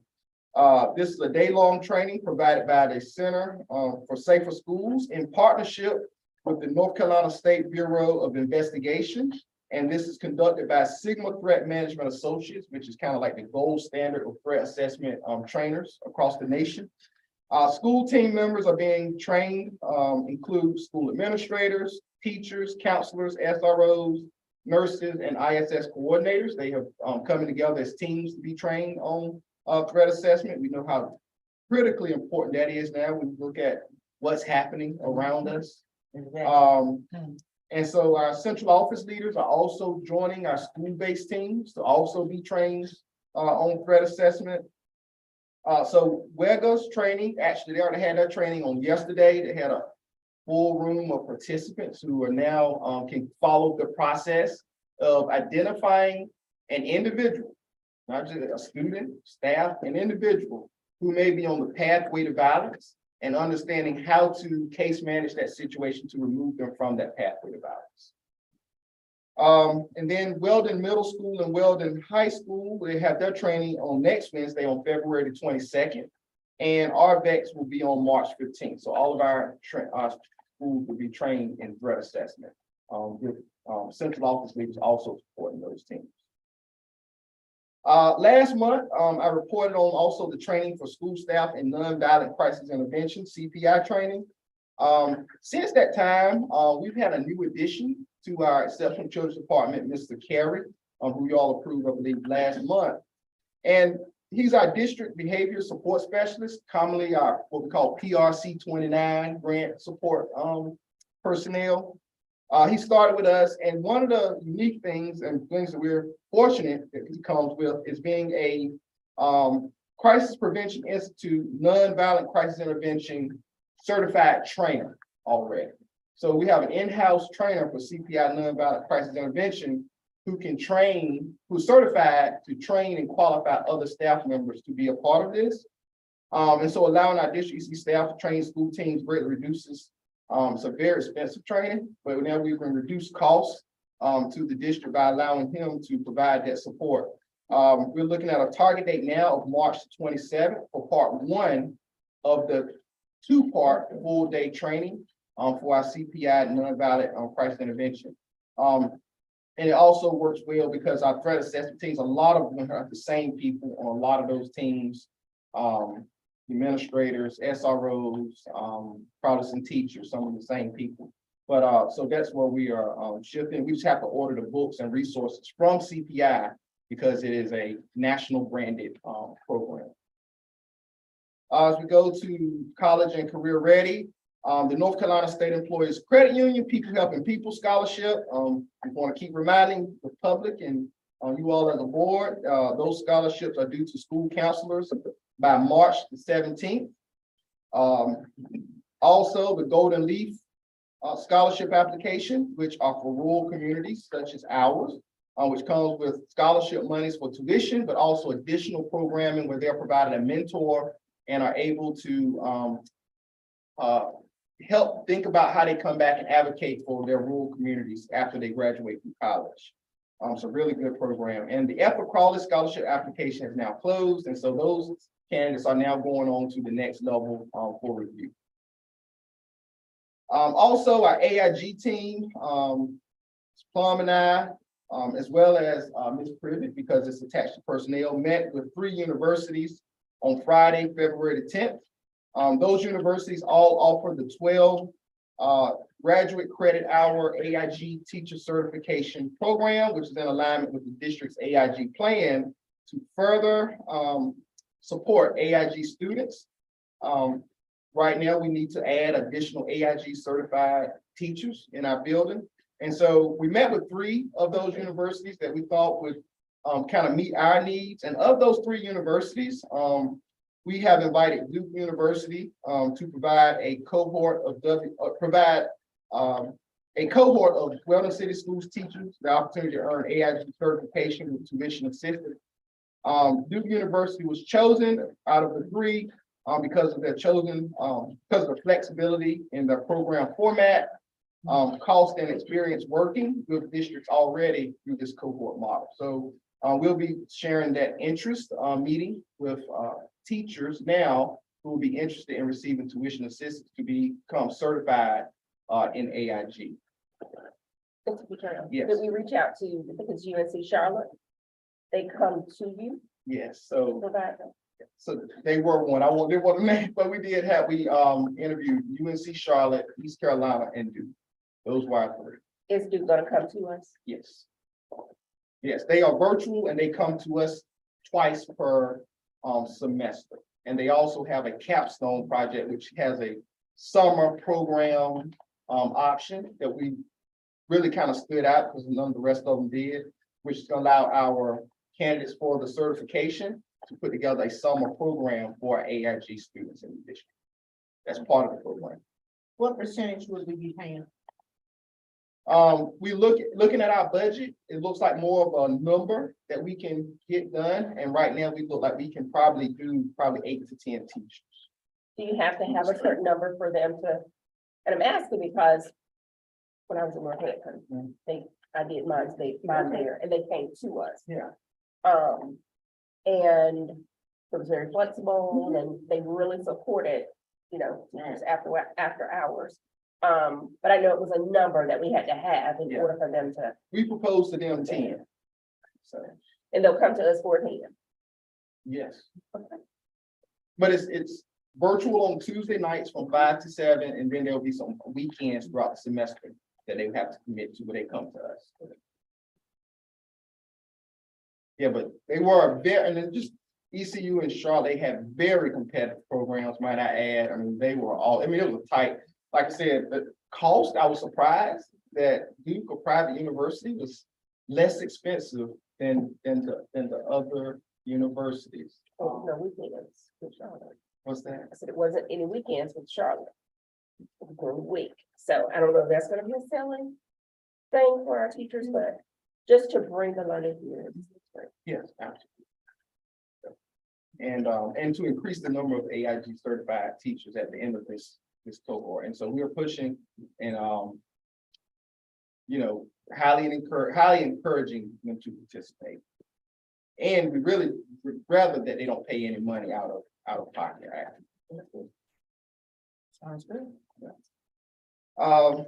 WIOA is sponsoring a field trip actually on tomorrow, February 17th. Their students are going to attend a dramatic performance at Hillside High School in Durham, North Carolina, titled State of Urgency, which is a play addressing gun violence. Helps increase the students' understanding of challenges facing their community and how they can be a solution to that. WIOA also are planning mock interviews with juniors and seniors the last week of March as part of their career exploration. And WIOA is also partnered with CTE to sponsor a career fair on April 21st here at Weldon STEM High School Career Academy. Is that for Arvik as well? Yes, we'll be invited as well. It's just here. Yes. Right, but both high schools. Yes. Did we ever get that extra funding that we were supposed to be promised for WIOA? So I spoke with the coordinator today. They had the board meeting today, and it's my understanding that it has to go before another board now to still get approved. So no, we haven't gotten it yet. I didn't realize you had moved on from social and emotional learning. I'm very concerned with our area. We've had in the last 2 weeks, we've had several instances in our community in dealing with mental health. And some of our students at the high school and the early college have been affected because they were in school with the young lady who was murdered. She attended well. So we really need to be careful. We really need to work with Trillium or whomever, because I know we've got some other proposals as well. But I know some of the companies are willing to work with our parents, our students, and our staff. And I would really like to see that start taking place before the school year is out. Okay. It's a need in our area. I know we're tier 1, but we need to put the funds in that social and emotional and the mental health needs that we have. Because we are having finding babies dead, getting killed, murdered. We need to save our children. We need to take care of them. Absolutely, and things like that will bring what we call traumatic experience. Yeah. And that impacts everyone. There's a rating called adverse childhood experiences, and when those type of incidents occur, that is one adverse childhood experience that is then total to a total traumatic experience that impacts you even as an adult. And so I agree that it's such a need. And I heard talk about the food safety grant money earlier. So we allotted $10,000 for that type of training, to get that type of support for our students. I really want to get the email on when you do your CPI training. Yes. I want to be there. Okay. And also I want to know, have you looked into that company I sent you with the metal detector? I know I sent you that way back last year, but I need to know, because I know we got funds for it. Yeah. So Dr. Williams and I discussed that last week, I think, and I reached out to the North Carolina Center for Safer Schools, and they provided me, they didn't ask them, could they send me a list of just partners, vendors who are, so I can have several different companies.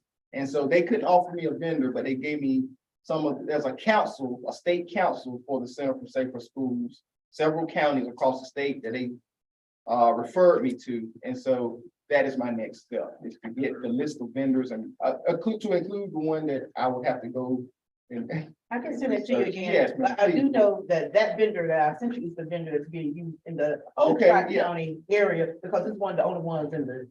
Please not send even in it, the please state. send it to me. It's the only one that's doing it, Yeah, please send Right that to me again. Okay. In case I will. for some reason, I don't know. because we really need our metal detectors. I know Jenkins asks every month about the metal detectors. We really, it's just a safety issue. Yeah, We really need to. feel a lot better.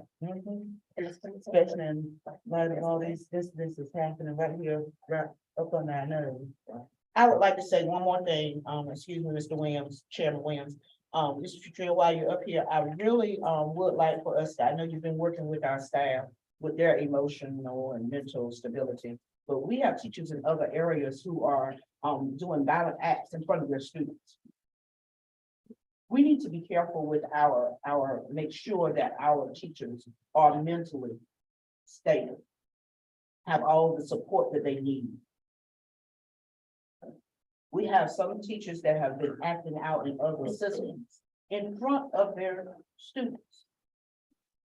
Well, yeah, that's certainly not behavior we condone. 'Cause No. The first practice of effective SEL for children is modeling by adults. Right. And so I'll work with Ms. Privet probably on that, because it sounds like a personnel staffing. If that is something that brought that.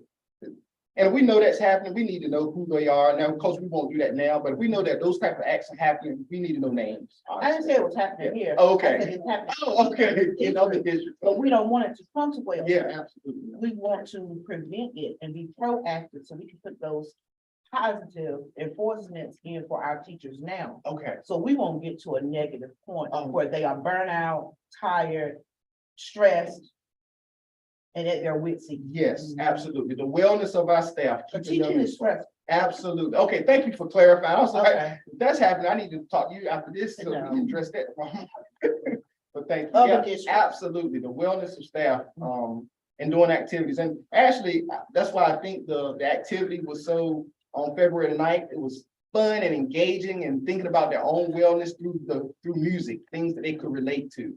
And so, yeah, absolutely right. One other question. We talked about support for counselors. Like last year, and most recently, a couple months ago, where are we with that? Because I know that we did have someone who was willing to support our counselors, but where are we with getting the support for them? So the individual that I reached out to, was not available when I reached out to them. But they do participate in professional development and oftentimes leading a lot of time in professional development. They did attend the North Carolina School Counselor Association Conference this year. And had an opportunity to, connect and understand best practices with their own participation. Then, of course, as a former school counselor, I provide, on one-on-one support, whether that's for high schools, understanding transcripts and programming and scholarships and other needs that they have. Are there some other things that you would like to see considered? Just more one-on-one support, because our counselors need support too, and you said that, we all need PD at some point. And then the one-on-one support with transcripts and all that, especially when we're looking at students who are preparing for college, whether it's a trade school or whatever. Yeah. We need to make sure that they have everything that they need and not wait until they're senior Yeah. to try to make sure that, things are. So we definitely need to, get someone to come in and work with them. And we can definitely bring people in. We have a lot of talent right here that we're discovering when it comes to our school counseling right now. And we got to utilize them, just like teachers PLC, counselors speaking PLC. There's been some opportunities discussed about how we can do that once we're fully staffed and we're not sharing across schools, but we got some talented, brilliant counselors here, right here that can share and learn from each other. And I look forward to that opportunity and bring some people in with a different perspective as well. Anything else as it relates to kind of these 4 areas for you? I ask the questions. Yes, ma'am. Where are we at? We were talking about it, I guess, about the resource. Where are we at? You haven't gave us update on that in a while. Where are we at with that? So I just asked Dr. Williams last week, I think at the gym, it was at the gym, and I was the sheriff's office and everything was there. You want to share that, Dr. Williams? Yes, there are some of the schools in the county as well as the city. We still need one resource officer. According to the sheriff, they've interviewed individuals, but they've not secured it. Or either Weldon or the county. So it's still a wait situation for them to interview and hire.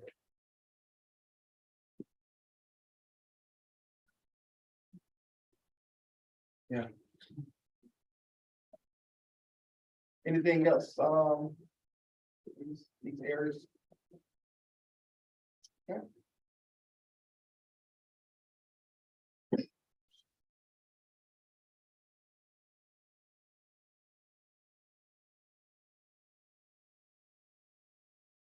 Okay. A few updates from our exceptional children's department. We have identified, the department has identified job sites for our students participating in the occupational course of study. As you know, one of the requirements to receive an occupational course of study diploma is that you meet criteria for workplace ready hours in a site off campus. This allows our students the opportunity to work and learn in the community. The expectation is that students become familiar with the work environment, job duties, and daily schedules. Ms. Malika Banks, the teacher of OCS, will transport students to their sites and accompany them while they're on their site each day using the district vehicle. And Ms. Jeanette Harrington has been identified as a backup on days that Ms. Banks is not available so that their learning off-site continues. Some of our partnering workplace sites include Roses, Food Line, and Applebee's here in our area. So we thank them for allowing our students to participate in that opportunity. Also, Weldon City Schools EC department is partnering with Vocational Rehab Services to provide additional support for our OCS students The Division of Vocational Rehabilitation Services helps individuals with disabilities achieve their goals for employment and independence. This service is critically important to write meaningful IEP transition plans and goals for our students identified as special needs. Just having sat in many IEP meetings over the course of my career, that transition plan, transition them beyond high school, it's important that those goals are actually fruitful enough where we can say, okay, these skills have been taught and measured for completion by a service such as using vocational rehab. So we are thankful for that partnership. Also, our students who are identified as visually impaired receive a Jupiter magnification device, which retails for $4,000, but comes at no cost to the district as a result of our contracted service with Ms. Sania Mahmood, the visually impaired specialist. Her affiliation actually with the American Printing House for the Blind, which is a nonprofit, helps make this possible for us. Also, just some dates that are coming up. We have our April 1 head count, which meets the state requirement and projects those state numbers. We had December 1, which was federal. Now we have April 1 coming up, which is state, and that's all. That process already started. So we are in 100% compliance, like we were in December. For your information as well are the updated counts. As of 2/15/2023, we have 96 students with an active IEP, 2 who are waiting for referral, and 98 who are both, that's a total now, who are both active and awaiting eligibility. Any questions about that data? And you said we're on target for April 1 head count, meaning all meetings have been held or Yeah, will be held in the next, That's what we're working towards, to have 100% compliance for April 1. so it's not right now, is what you're saying. We'll get there by, Yes, but we have 2 awaiting eligibility right now that we want to get included. 2, if you recall, this data slide had 4 last month, and so 2 have actually been included, even though we lost some through to who are already included due to withdrawal from the district, you know, for whatever reason, but that number continues to shift in the right direction for us. does that include pre-K? That does include pre-K, yes, that does include pre-K. Also, this is also just how we classify those 98 individuals, 96 individuals who are actually active by disability.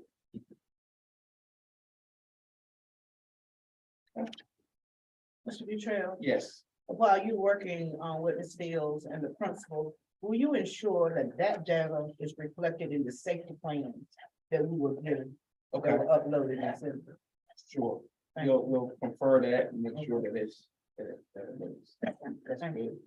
And it's actually asked for, as you know, in the plan, so.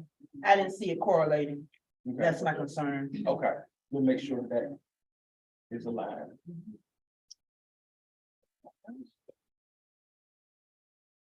Okay, you're moving on. I have a Yes. couple questions for Ms. Fields. So one is the PRC 29. I know that we recently hired someone, but as far as our numbers that are already serviced under that grant, what are we looking like there? I'm not sure if it's up there because I didn't try it. So they could be, PRC 29 can be served in any of those categories, right? So- Right, and Jenny as well. Jenny. How many are we actually servicing as behavior under this grant, under PRC 29? Do we know? We've had a lot of kids to move, so our new employee, Mr. Carey, he is working on setting up meetings to meet with the principals and get their referrals of students that will be to PRC 29. So how many do we have right now? Do we know? At the beginning of the year, we had 7. And I know that some of those have moved on, so probably I'm gonna say 4 children. And while there was a vacancy, those children's behavior plans were kept up by their EC teacher or gen ed teacher. But, No, but my question is, shouldn't we know how many we have at all times? And deal with these federal dollars? Yes, Okay. That's what I thought. and that's recorded on the behavior tool, the PRC 29 tool.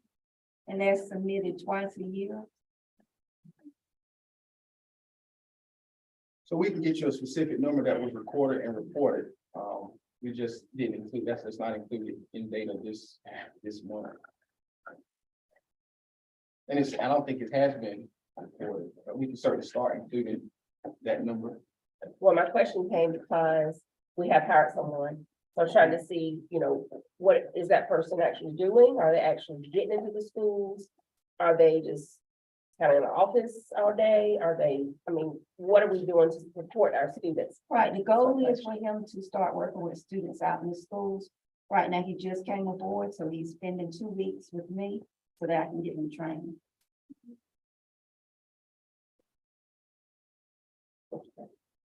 Isn't, don't you have a grant that's coming up real soon? The IDEA grant. When is that due? That is released around May 1st. Okay.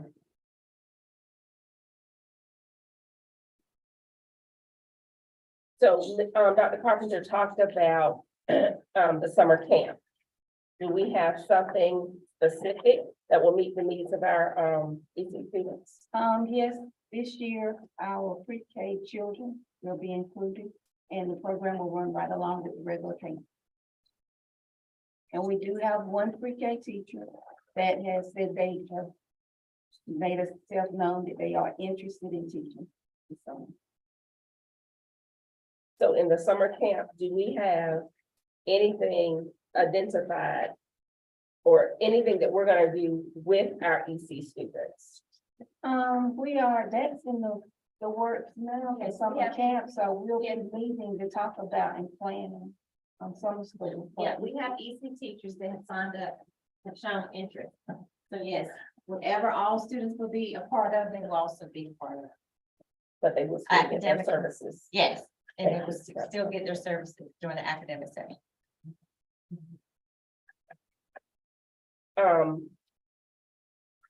And I know it's early, but it is usually around this time, their pre-K application.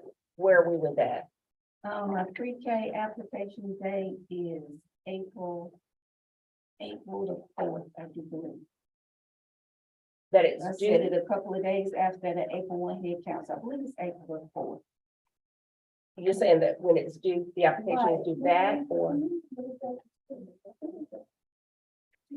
So we will be moving forward in those applications in the process, advertised on the district webpage, on flyers and signs to out there.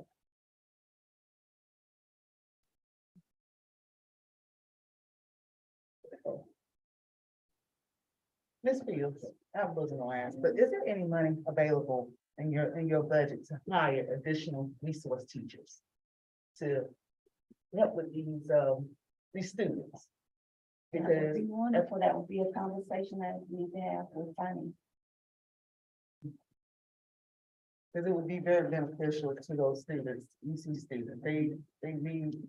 We have a lot of in general ed classes and they're not up to that level, but they're not at the level where they need to be in a self-contained classroom.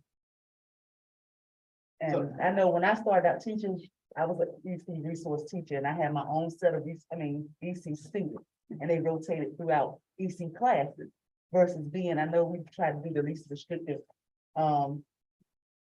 setting, but these kids, especially with what they've gone through the last few years, they need that extra help.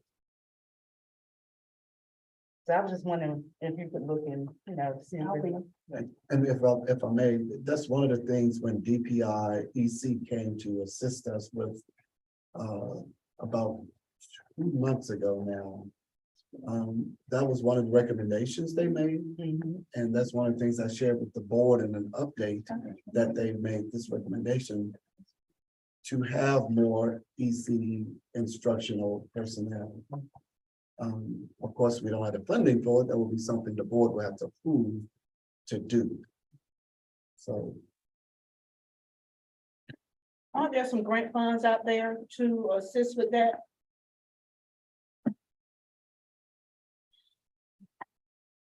And what about PRC 18? 118? 118. Can we use those funds for that? I would have to look at the guidance for that. It says 118. it's deals with reading and math and all that stuff. we'll do some research and Yeah. see what we can do. And we had and I discussed with finance today to look at all of our EC budgets with Ms. Fields and finance to just see where we are with each of our PRCs related to EC. Mr. Ellis is in the process of running those reports, and three of us and other finance support that's available in our district who can help will be putting together that and be able to answer that question for you, Ms. Hale, about an EC money supply, but then also to Dr. Williams' point, we know that in order to meet our MOE, that report that was done in December, we might have to spend some additional monies outside of EC so that we are not, so that it's very understood that we are supplementing and not supplanting federal dollars. Thank you. Our related services, where are we with those? Are we on target? Yes. Is everybody received all of their, The only service that I really need in place right now is community affairs, and I'm moving forward with that. So I'm in contact with a consultant and she's working with me. She should be here in the district within, well, she said next month to review the folder, and then she'll give me guidance on how to move forward. so speech, PTOT, all that, Yes, we have someone in those contracted for those services. right, but our students, have they received the services that they're supposed to have? Yes. And just put an exclamation mark on that, we are not gonna be where we were last year this time when it came to those, like this summer reporting on the number of compensatory hours that were due students. And we've been that's been a goal of ours to make sure that we are not in that situation with our EC students. Because that really puts that hurts. And we're not gonna be committed to doing that over summer, having to owe hours. So we've been very intentional about making sure that it's not the case. Because we had several hours that were due because of, for whatever reason.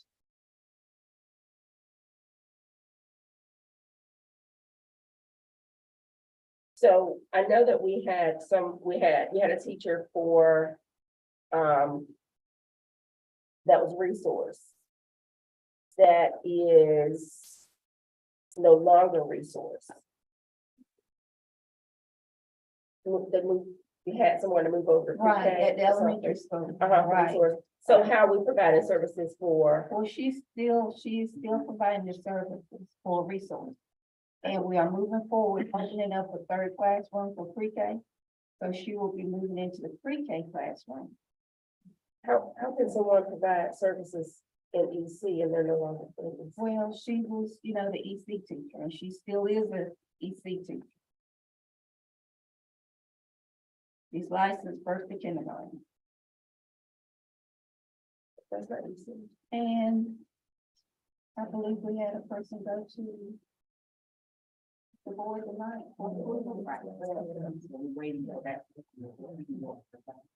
Right, so we have a teacher that'll be starting in the resource classroom.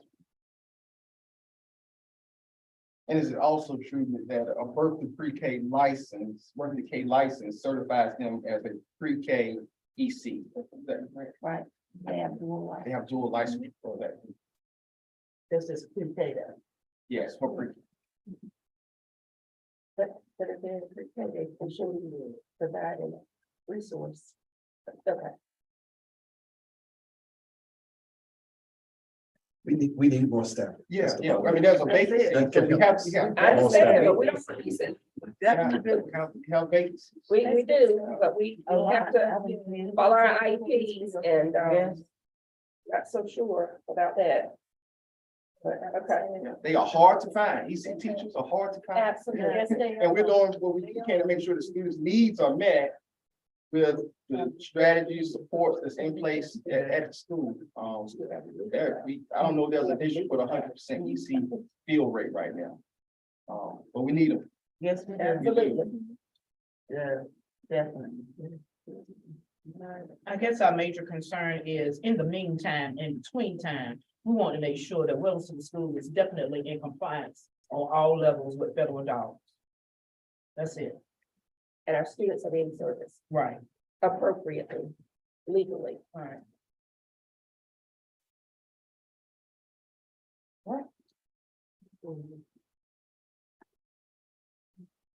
Should we move to operations? All right. Child nutrition, just some updates. We continue to address again a shortage, talking about shortages, of child nutrition assistants. Right now, Ms. Evans is running from school to school every day to just provide support to our managers and child nutrition staff, in our buildings, just making sure that students are fed well, each day. But we really need to explore some creative solutions to look at staffing and how we can use our staff for, to fill those areas. We really need to be creative on that, because right now, you know, if we lose any more, it's just gonna put a lot of pressure on the people who are there. And then you know what happens, we just talked about stress among employees, right? So we really, are gonna explore some creative solutions to help figure out how to do that. But because right now we have a dire need for that. So we are advertising for. We are advertising, absolutely. We just need people there to apply. So if you know anyone, community know anyone who's interested, please help us. And one of the things that we're also reaching out, we're having communication about is reaching out to our bus drivers, those who are willing, able, desire to have extra duty to assist us in that effort as well. So we're having that conversation with those persons. Of course, it's not a required thing, it's not mandated, but we are just reaching out to see if some of those fine ladies that stood before us, or even gentlemen, would like to help us out in our child nutrition department. Any success with that? It's just the beginning of that conversation. Yeah, so that's the creative solution. I want to know, didn't know if you was ready to talk about it, but that's, I mean, we gotta think creatively about how we use our staff, maximize it. Have you thought about a job fair for parents? Parents come to school every day, drop their kids off and they go back home, some of them, and they need jobs. We may want to offer a job fair just for parents to see if they're willing to come out.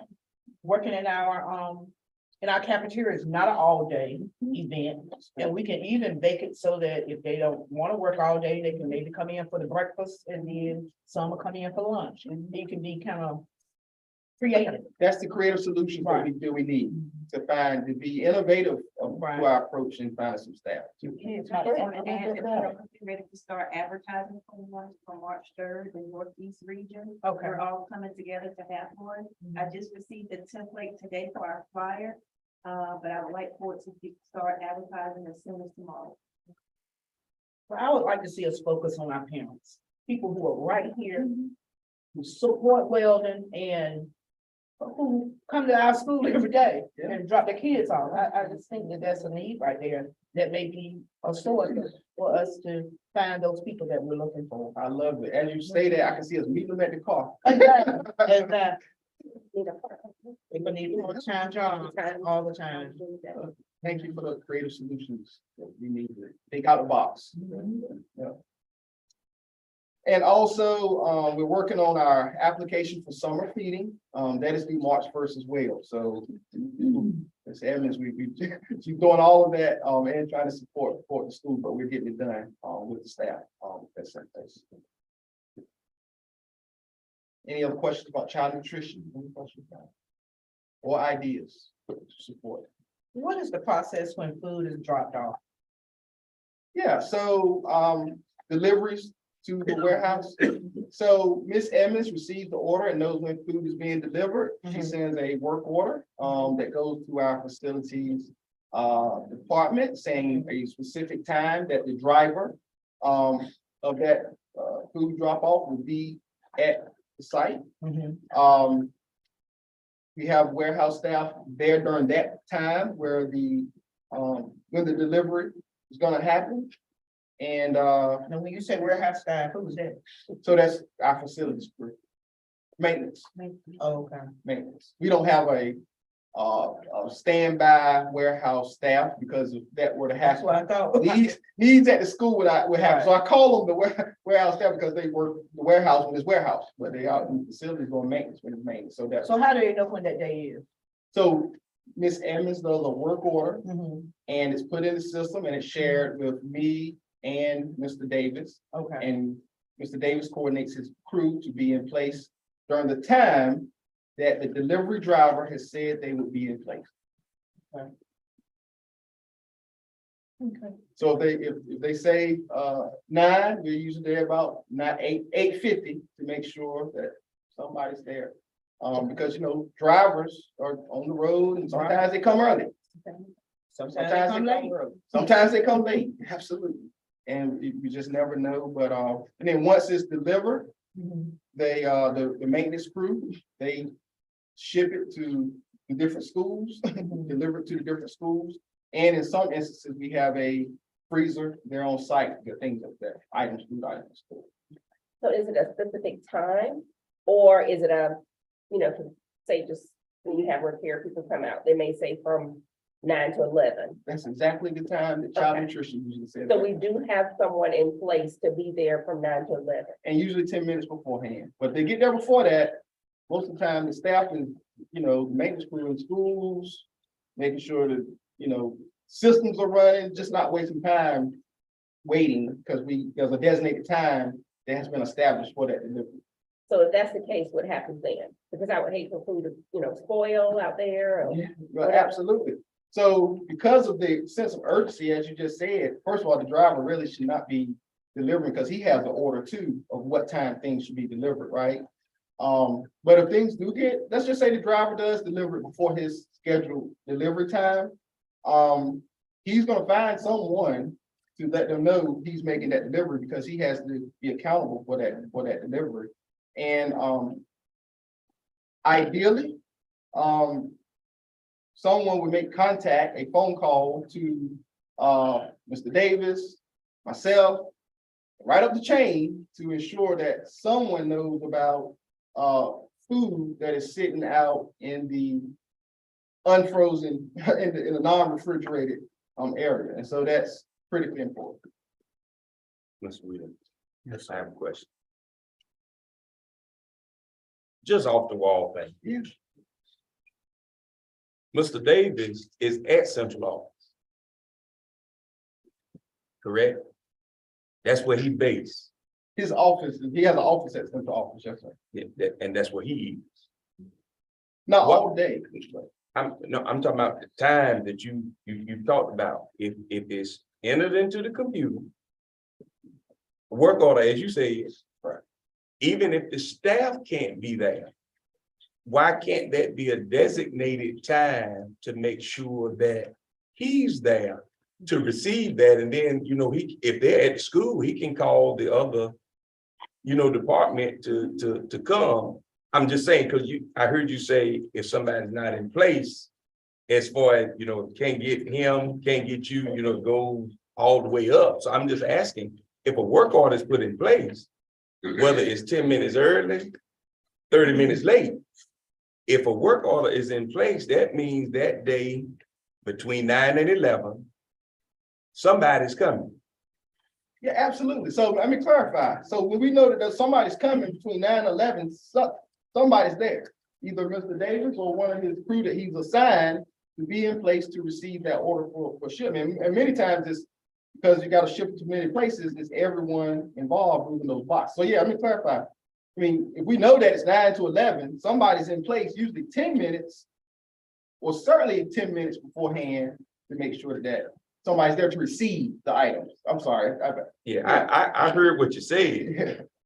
I'm just having trouble, and I mean, it's food has been sitting before. And I'm not the only board member that knows that food has been sitting, whether it was 30 minutes or 10 minutes. Food has been sitting before until it got to where it needed to be.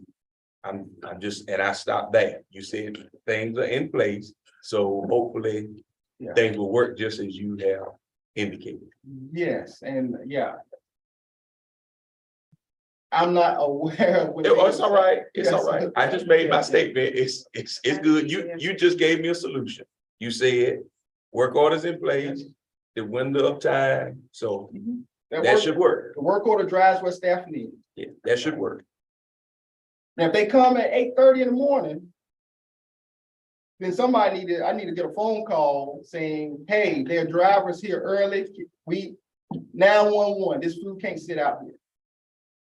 That can't wait till noon or an hour later or an hour and a half later. Right. That has to be addressed right then through the most immediate way of contact.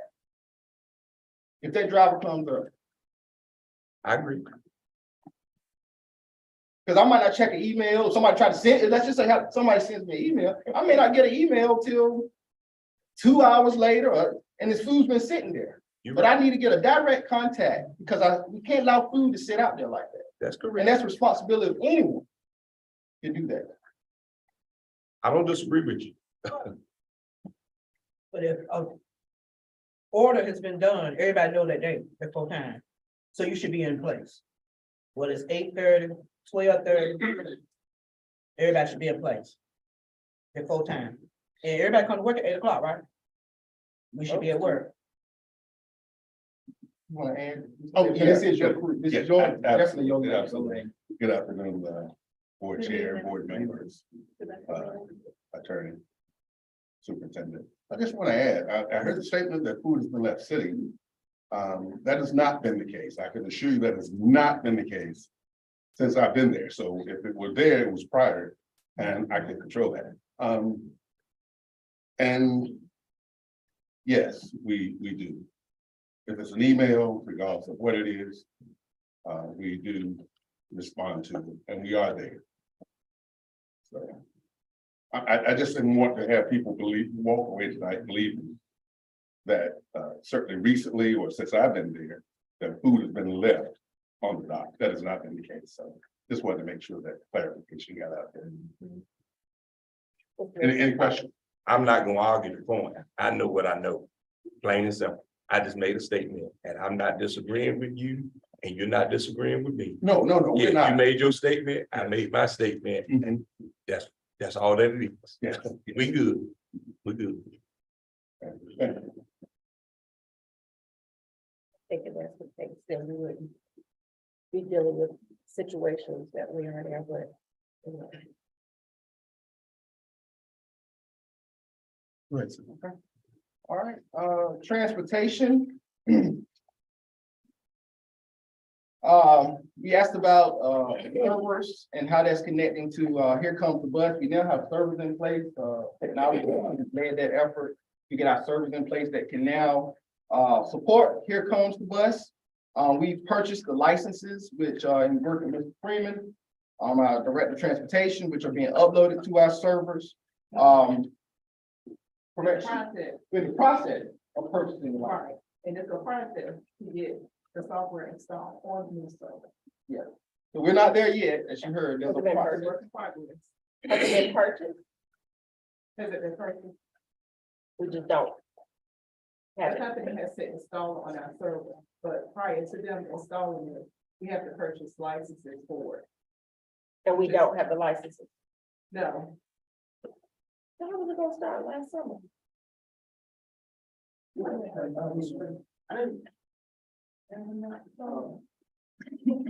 The license that we're purchasing now, we didn't know that we had to have a license to support. Here Comes the Bus and Tim's. We learned that after the server was installed. And immediately we went and reached out to companies to purchase license.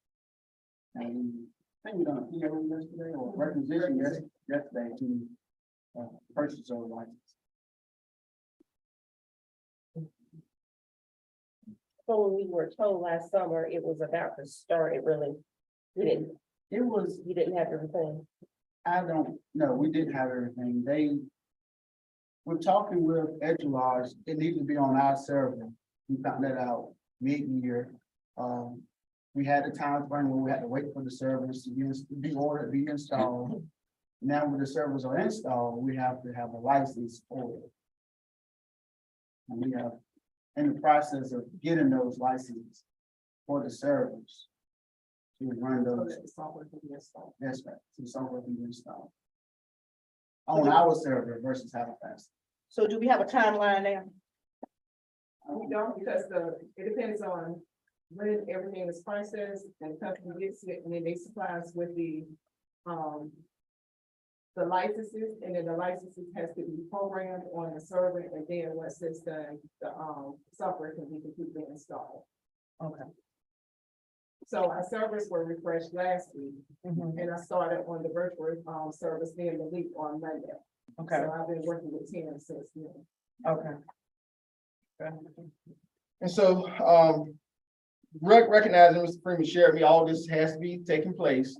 But it's still, while that's happening, we can be, installing the equipment on the buses. That still has to be done. So when everything's in place, everything's ready to roll. Got to provide training for drivers in order to implement this successfully. That needs to happen. Pilot the operation, the use of it before you go full scale implementation. Probably, as Mr. Freeman shared, that our vendor said that, you know, probably our school staff and central office staff kind of serve as parents as the buses are out and just making sure things are running as smoothly as possible before you go full scale implementation. And you got to communicate with the parents. This is how you download the app. This is what's going on. This is what you look for. And so those are steps right now that still have to happen. And, you know, not sure what your original time when this was purchased, but it was probably for this year. But with all the things that are happening between having to get these things uploaded, I would not suggest that you try to implement something at the end of the year like this, because timing is everything. You know what I mean? You want something that you can implement fresh, something new. And the end of the year sometimes just isn't the best time or something like that. If you're gonna implement it, we've already invested the money, let's do it right, so.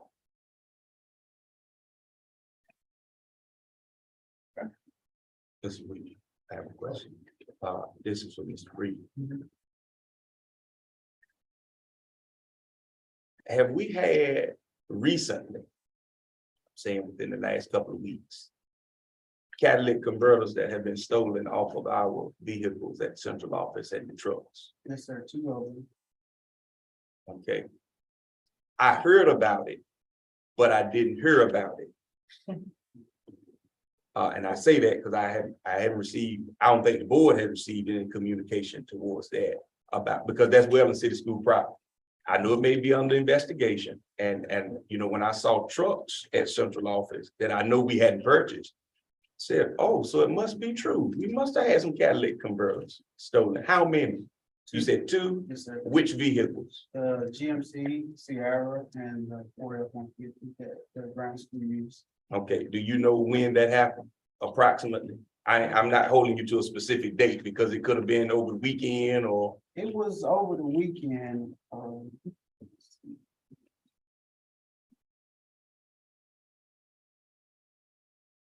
I would say the 29th is when I really could spot it at. Okay, okay. Oh, January? Yes. I would have hoped to have heard communication from the district and not from the street, and it was true. Not necessarily saying you, I know you report like you're supposed to do, but for that length of time, and it just been out there and hadn't received any communication, and I'm not blaming that on you, because I'm quite sure you made the necessary persons aware of what was going on with our property. I just wanted to verify that in the meeting tonight. Thank you for that, and I'm quite sure we'll hear information later, whatever damage or if insurance or whatnot is going to, you know, take care of the vehicle. I know it happened one time before, and we knew about it quickly, so I appreciate that. This is part of my deal, you see. So, police report was done, an insurance claim was made, received the insurance check back, I believe, today. Yeah, received the insurance check a week ago. However, the trucks are back with us as of yesterday repair.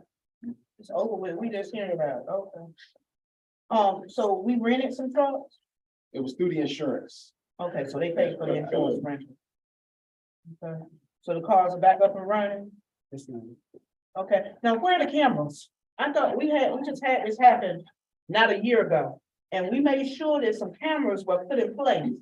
So are they not operational? Oh, yeah, they are very operational and we are looking at that and we have seen some things that will be turned over to the board. So we have cameras all over that. Okay. So police didn't get the footage? They have come out and they're doing the investigation. Well, then Peter, Yes.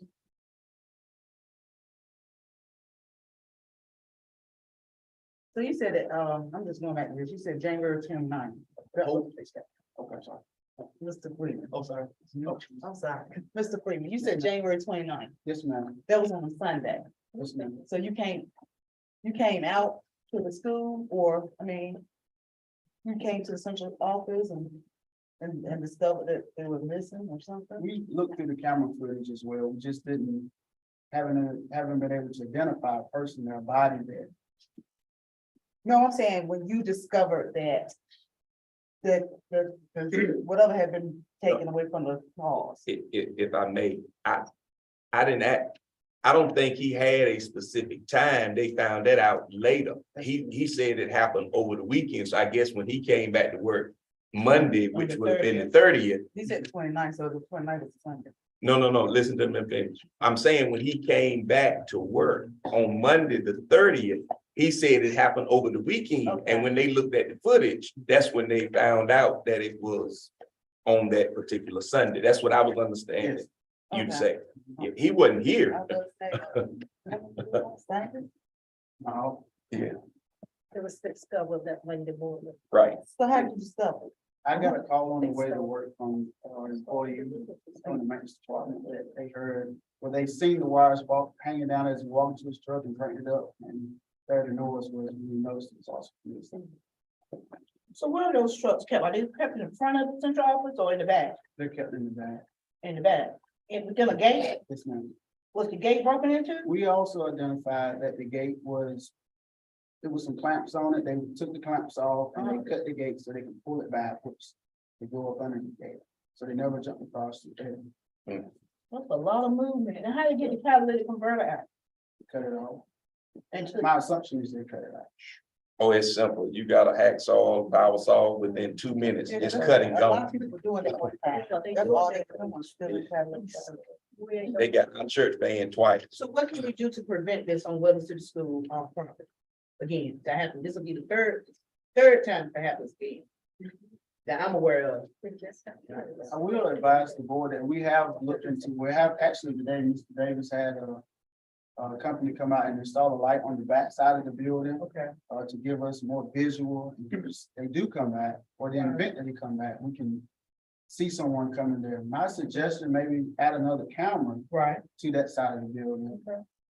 But I know there what are some type of camera to precautions have. we can do. That just said it happens. No, we got to do something to prevent it from happening. And we also talked about the types of camera, even at your home, you get a notification when there's movement Every around your time house. I come to my front or back You door, know, I get a A notification. ring or blink will do that. And so I'm looking at how there's some notifications where something, even if we're at home on the weekend, Weldon City Schools, back door or whatever, Right. there's movement. Because not discovered until the next day kind of Mhm. limits the investigation, but I can assure you, that there are cameras there and there's security there for those who continue to, look around our property and property around us that can capture things very well. And we also asked our Weldon PD to kind of monitor our property when they're around. Cause I know they used to sit, it used to be a little speeding track right there. In where our central office is, they used to sit out there and catch folks speeding by. Yeah. You might want to ask them to reach out and maybe they got plenty of new pretty cars and trucks now in Weldon. Maybe they want to sit one out there on the weekends. We can request that. Or request one of our resource officers, put their car out there. It's a deterrent. Because we really don't need to keep spending money and having people come on our property, because they start taking more stuff as they come. It'll be more than they'll break in the building next time, they get regular. And Mr. Freeman, give me that one more time. You said it was the GMC and the what? Board of 150 at the grounds. Crews. Thank you.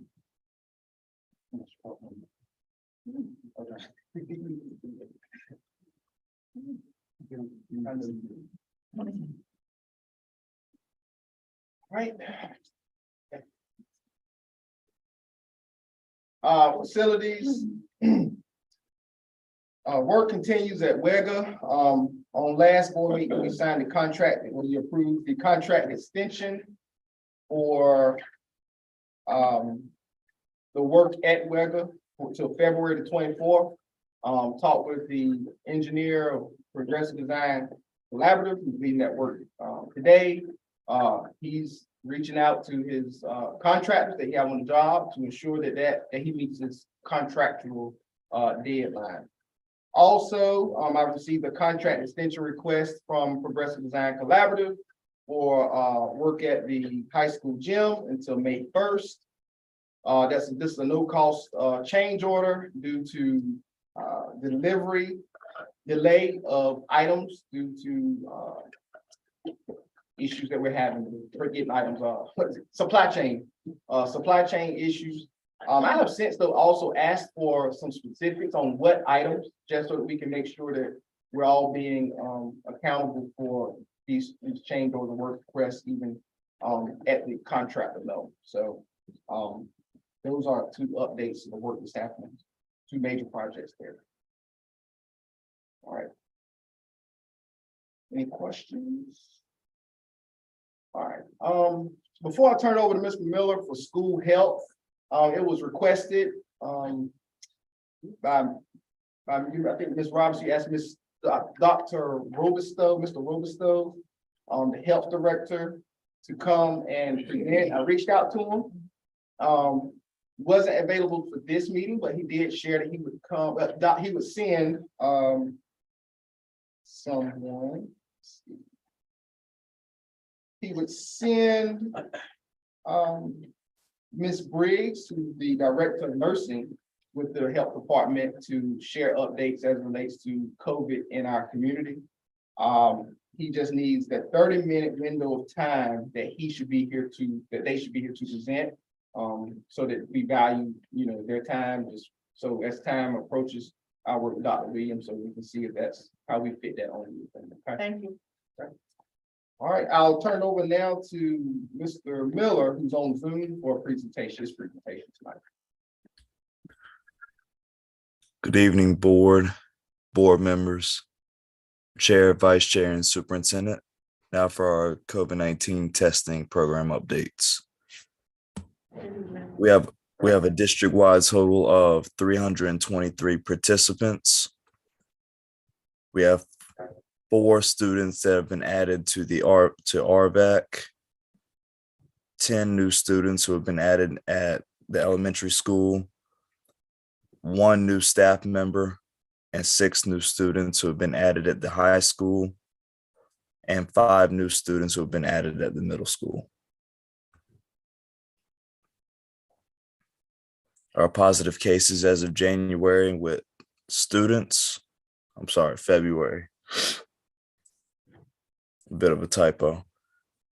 We have 1 extra positive case at the high school, and that last case was February 6th of this year.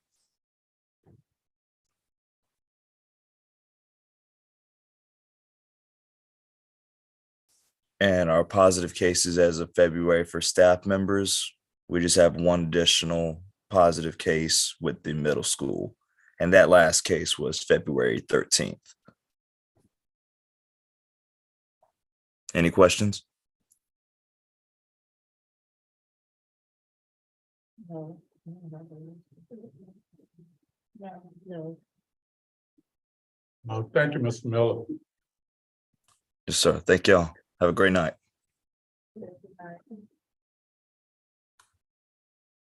Okay, at this time calls for a break. We want to do a break. We want to go public forum. We got some off the public forum. Break. I need a break. So we'll take a 2-minute break, 3-minute break.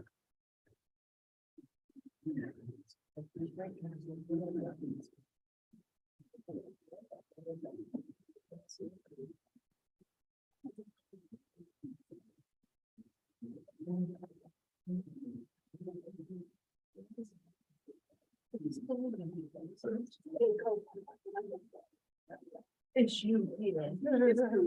It's nothing wrong with it.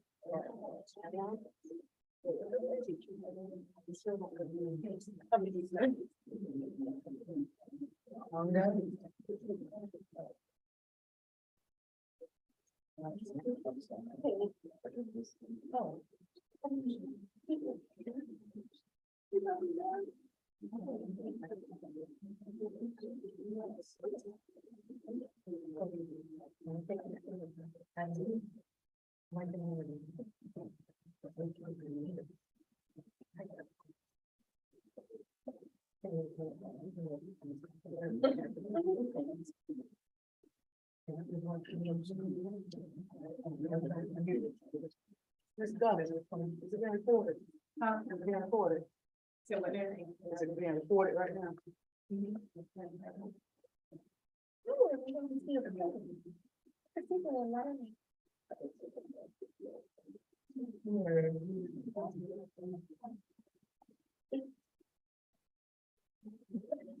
You probably, it's, you don't know why we don't know about the cabbage and birds.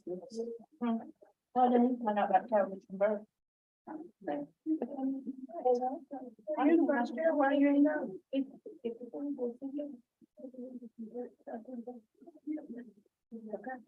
food was sitting on. Just how she got hurt. Moving the food. Sit down. Sit down.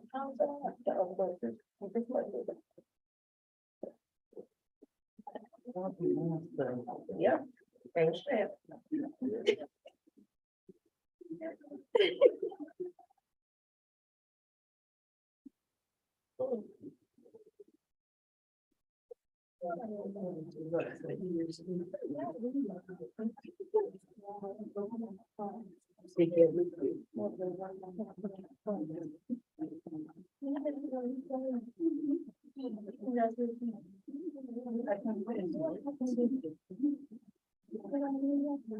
No, I paid the, you know, and then I have to make it without you put a voice. The chat, reading it from there.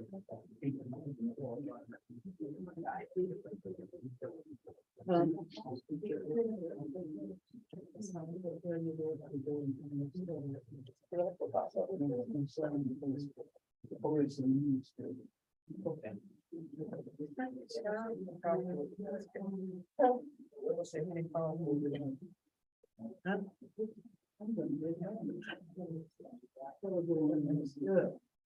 Okay, I know, I'm sorry. That's in the blame on and just not using it. Then use for it for your Sarah did use the anniversary. So you don't have to. Only. I don't remember that. Was a really good one. You know, I don't need that. They didn't even do that one.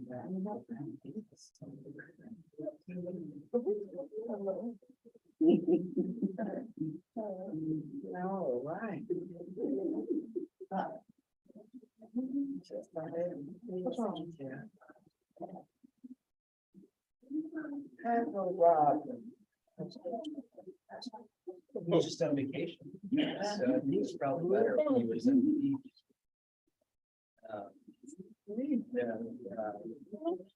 Yeah, he was just on vacation. And he's staying, you know, Disney's always. Yeah. But I think he's good. Yeah. Support. Okay. So.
Okay,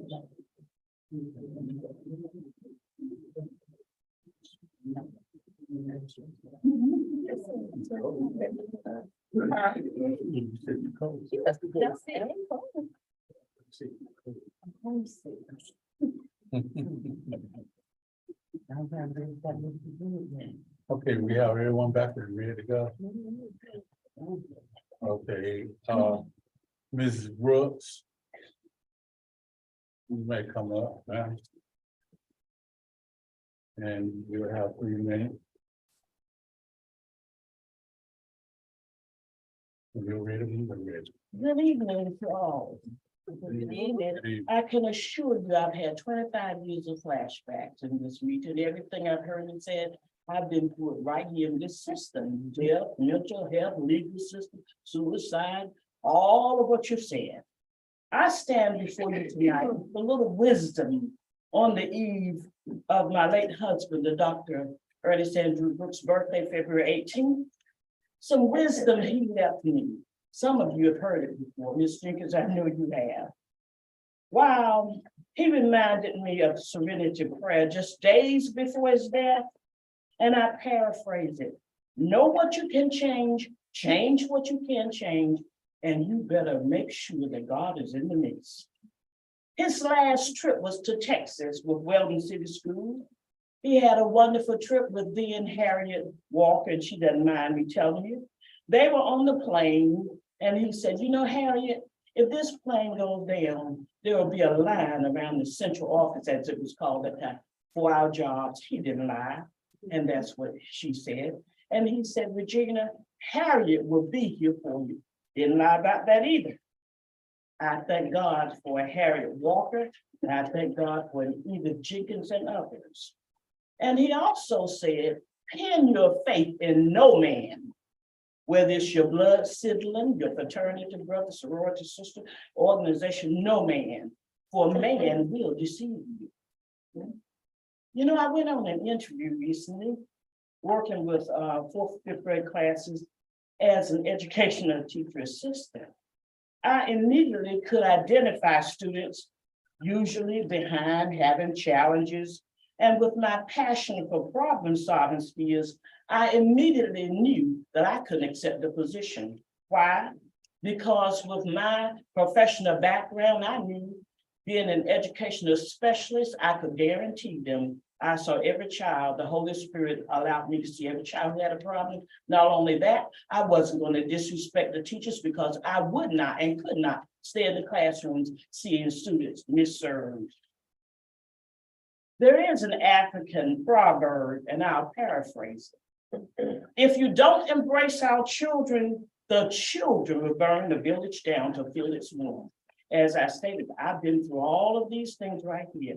I admonish you, each of you, from your school board lawyer to your custodians, cafeteria workers, bus drivers, parents, save our children, all children. Equity and equality are not the same. Thank you. Thank you, Mr. Rose. Next, we have 9A, Dr. Williams. Yes, board members, I shared with you a document as Attorney Rodden Malone had conversation with me. And it is in reference to owner's representative as it pertains to the building of the new 612 school. The architectural firm Ratio will have their own owner's representative or representative for their architectural firm.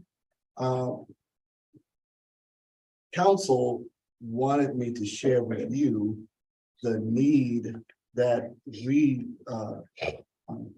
would consider of having our own owner's representative for the building of the new school. And so there are a few points that I want to share with you to highlight what we're saying. Number one, as we know, the school system just entered into a contract with Ratio to design a new 612 school with the total budget of $52 million. 50 from the state, 2.5 from the county. The school system does not currently have staff that has overseen the design and construction of a $50 million school. Point 3.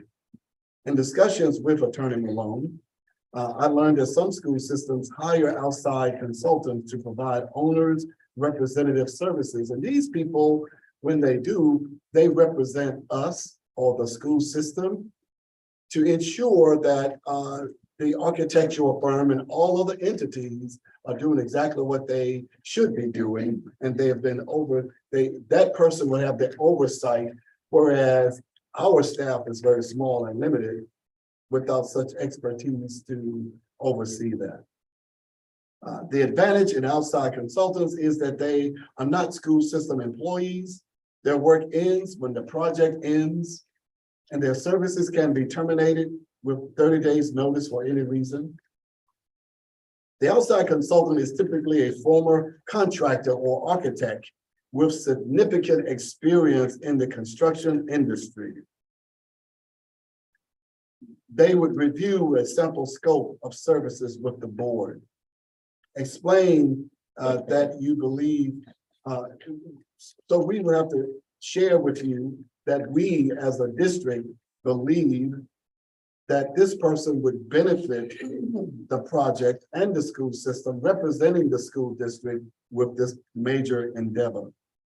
Allowing staff to concentrate on their regular duties, such as taking in food, such as making sure things are done in place in proper manner, while ensuring that project is receiving the oversight required for this major project.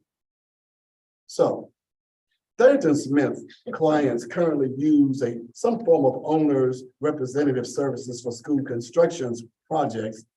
And these school districts happen to be such as Hope County, Perquimans County, Layton County, Warren County, Terrell County. Funds for this will be paid out of $52 million for the project. These will not be additional funds moving forward. So if interested, you would direct me, superintendent, to seek proposals from qualified vendors and to bring a recommendation, including some specific scope of work and cost estimate to the next board meeting for consideration moving forward. And this is coming from Attorney Rod Malone for your consideration. And I provided you a scope of work so you can see the kind of stuff, not limited to that, but a part of the scope of work that this person, whoever he or she may be. I'm familiar with it, and I totally agree with it. That, you know, we have that level of cushion and comfort, I guess to say, as far as, you know, doing the construction of the new school. What are we going to do, a RFQ, I guess to say, or they just will, you just advertise it and they'll submit what they'll do it for? What Attorney Malone indicated is that we would provide such information on our website. Okay. And allow individuals to therefore apply or to send their scope of work and their information to us with the cost estimate so that we could have a recommendation out of those that apply or submit their information to the board there to do that. I would say, one other thing I would say, I think it's a wonderful idea that we do that, but I'm just saying to fellow board members, as we do that, this ain't gonna be a $50, $60, $75,000 thing. This is gonna be probably, you know, it could be easily 5%, you know, of what the total project would cost. I mean, we probably looking upward of $200,000, you know, to concentrate on that, because we talking about a year building, if not $250,000 or a little more. So whatever it is, I'm glad to hear that it will be absorbed within, you know, the cost of what the school would cost. But, you know, just alarming us. It's gonna be a nice little piece of change. And talking to a few other superintendents and around the state, and I asked the question about approximate costs. And you're right, Reverend Sykes, anywhere between 180, 190 to 225,000. It's somewhere in that ballpark. Yeah. Depending upon the contract and the years of experience they want to come in with. And other comment. I have a question. Have we received a budget proposal for the new school yet? That Was this included in that budget? that was not included in the budget. But the budget proposal, I'm trying to think, that goes back to when we met in the boardroom. I don't know, December, November, December, whenever. It was last month. It was a call meeting last month. We did that when, we met with the architect and we were talking about the numbers because we had about. Well, that's what I said, whenever. Yeah, it was at the central office. Yeah, I was just saying it was last month. How will adding this impact the budget that we already have? How will it will it negatively impact it? It has to, if we already have a budget, how will it impact it if we're not gonna go over our 52 million that we already have allotted? We had a little, if I may misquote, we had a little cushion. It was somewhere around, I want to say 2 million. We had a little cushion built in for situations. I'm presuming like this. I was surprised that it wasn't brought up in that meeting rather than now. I was really looking for it then. But I mean, I knew the lawyers. Usually it comes in the beginning. Right. Yeah, I agree with you. I was surprised that it was not in there. It may have been just oversight, but the lawyers, they looked at it. I know we need it. I wouldn't want to enter into anything like this. I agree. Yeah, and we not have that in place. Cause they'll know what to look for. Better than us as the board or anybody that work in the district. If something isn't right, I mean, they can And call did it we out have right this there. position when we did the middle school? I don't think so. Okay, well, we definitely need it. We definitely need it, most definitely. Because we don't want to run into the same problem. Okay, so with that, any more questions or comment? Okay, then could we get a motion to entertain Dr. Williams to look into an individual competent to oversee the K-12, 6-12 building of the school. Mr. Williams, I motion that we advertise to enter into agreement with someone concerning owners representatives services for the construction of our new school. Second. It's been motioned by Reverend Sykes and second by Ms. Hale that we obtain an owner to represent the school system with building our 6-12 school. Are there any questions? No questions? Those in favor, aye. Aye. All opposed? Motion carried. Next, we have on the consent agenda. Now we ask that A, which is partnership with EPI, that will be approved, provided our attorney has a look at it and then forward it to the document. That will be considered with the. And board members, I Consider, can yeah. give some more context on that. EPI, our firm has negotiated a number of contracts with them for other districts. Where we've been able to get some clarity around the scope and particularly their obligations. So if it is something that the board wishes to approve, if you approve it subject to further attorney review, I could work with Dr. Williams on getting revisions to EPI and it wouldn't be a long delay. They've agreed to changes with other school systems. So you haven't approved it yet? You haven't looked at it yet? I've reviewed it and I'm asking for it to be approved, subject to further negotiation. Okay. Okay, with that being said, Do I have a motion to approve the consent agenda? Mr. Chair, Yes, ma'am. I have a question about B. Yes, ma'am.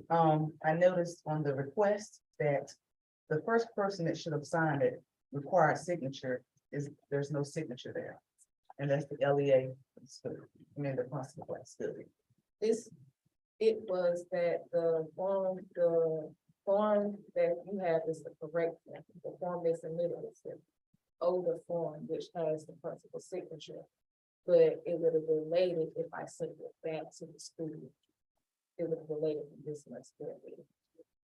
So the principal did sign The off on it? principal signed off on it. I can send you, he has the original copy.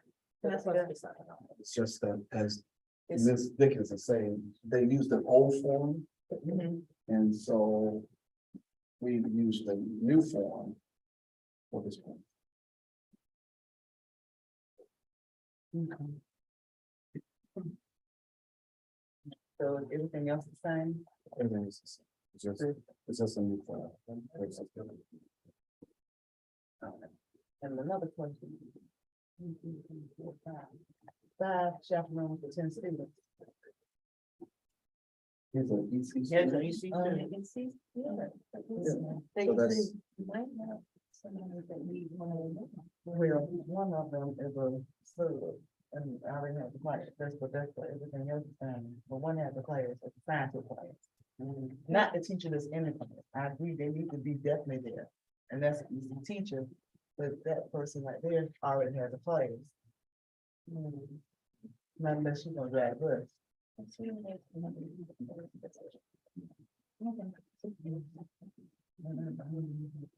I was just concerned that the principal signature wasn't up here, I noticed that. But we do that. Okay. All right, so I make a motion to approve consent agenda. Second. It's been motion by Ms. Hill and second by Ms. Harrison that the consent agenda to be approved, but there was recommended, change. All those in favor? Aye. Aye. Aye. All opposed? Consent agenda approved. Nate, we have action from closed session. Do I have a motion to accept the action from closed session for personnel? I make a motion to approve the closed session personnel. There's been a motion by Ms. Hill and second by Ms. Tanya Bear Robinson to accept the personnel recommendation on closed session. Are there any questions? All in favor, aye? Aye. All opposed? Motion carried. Policy review, first read.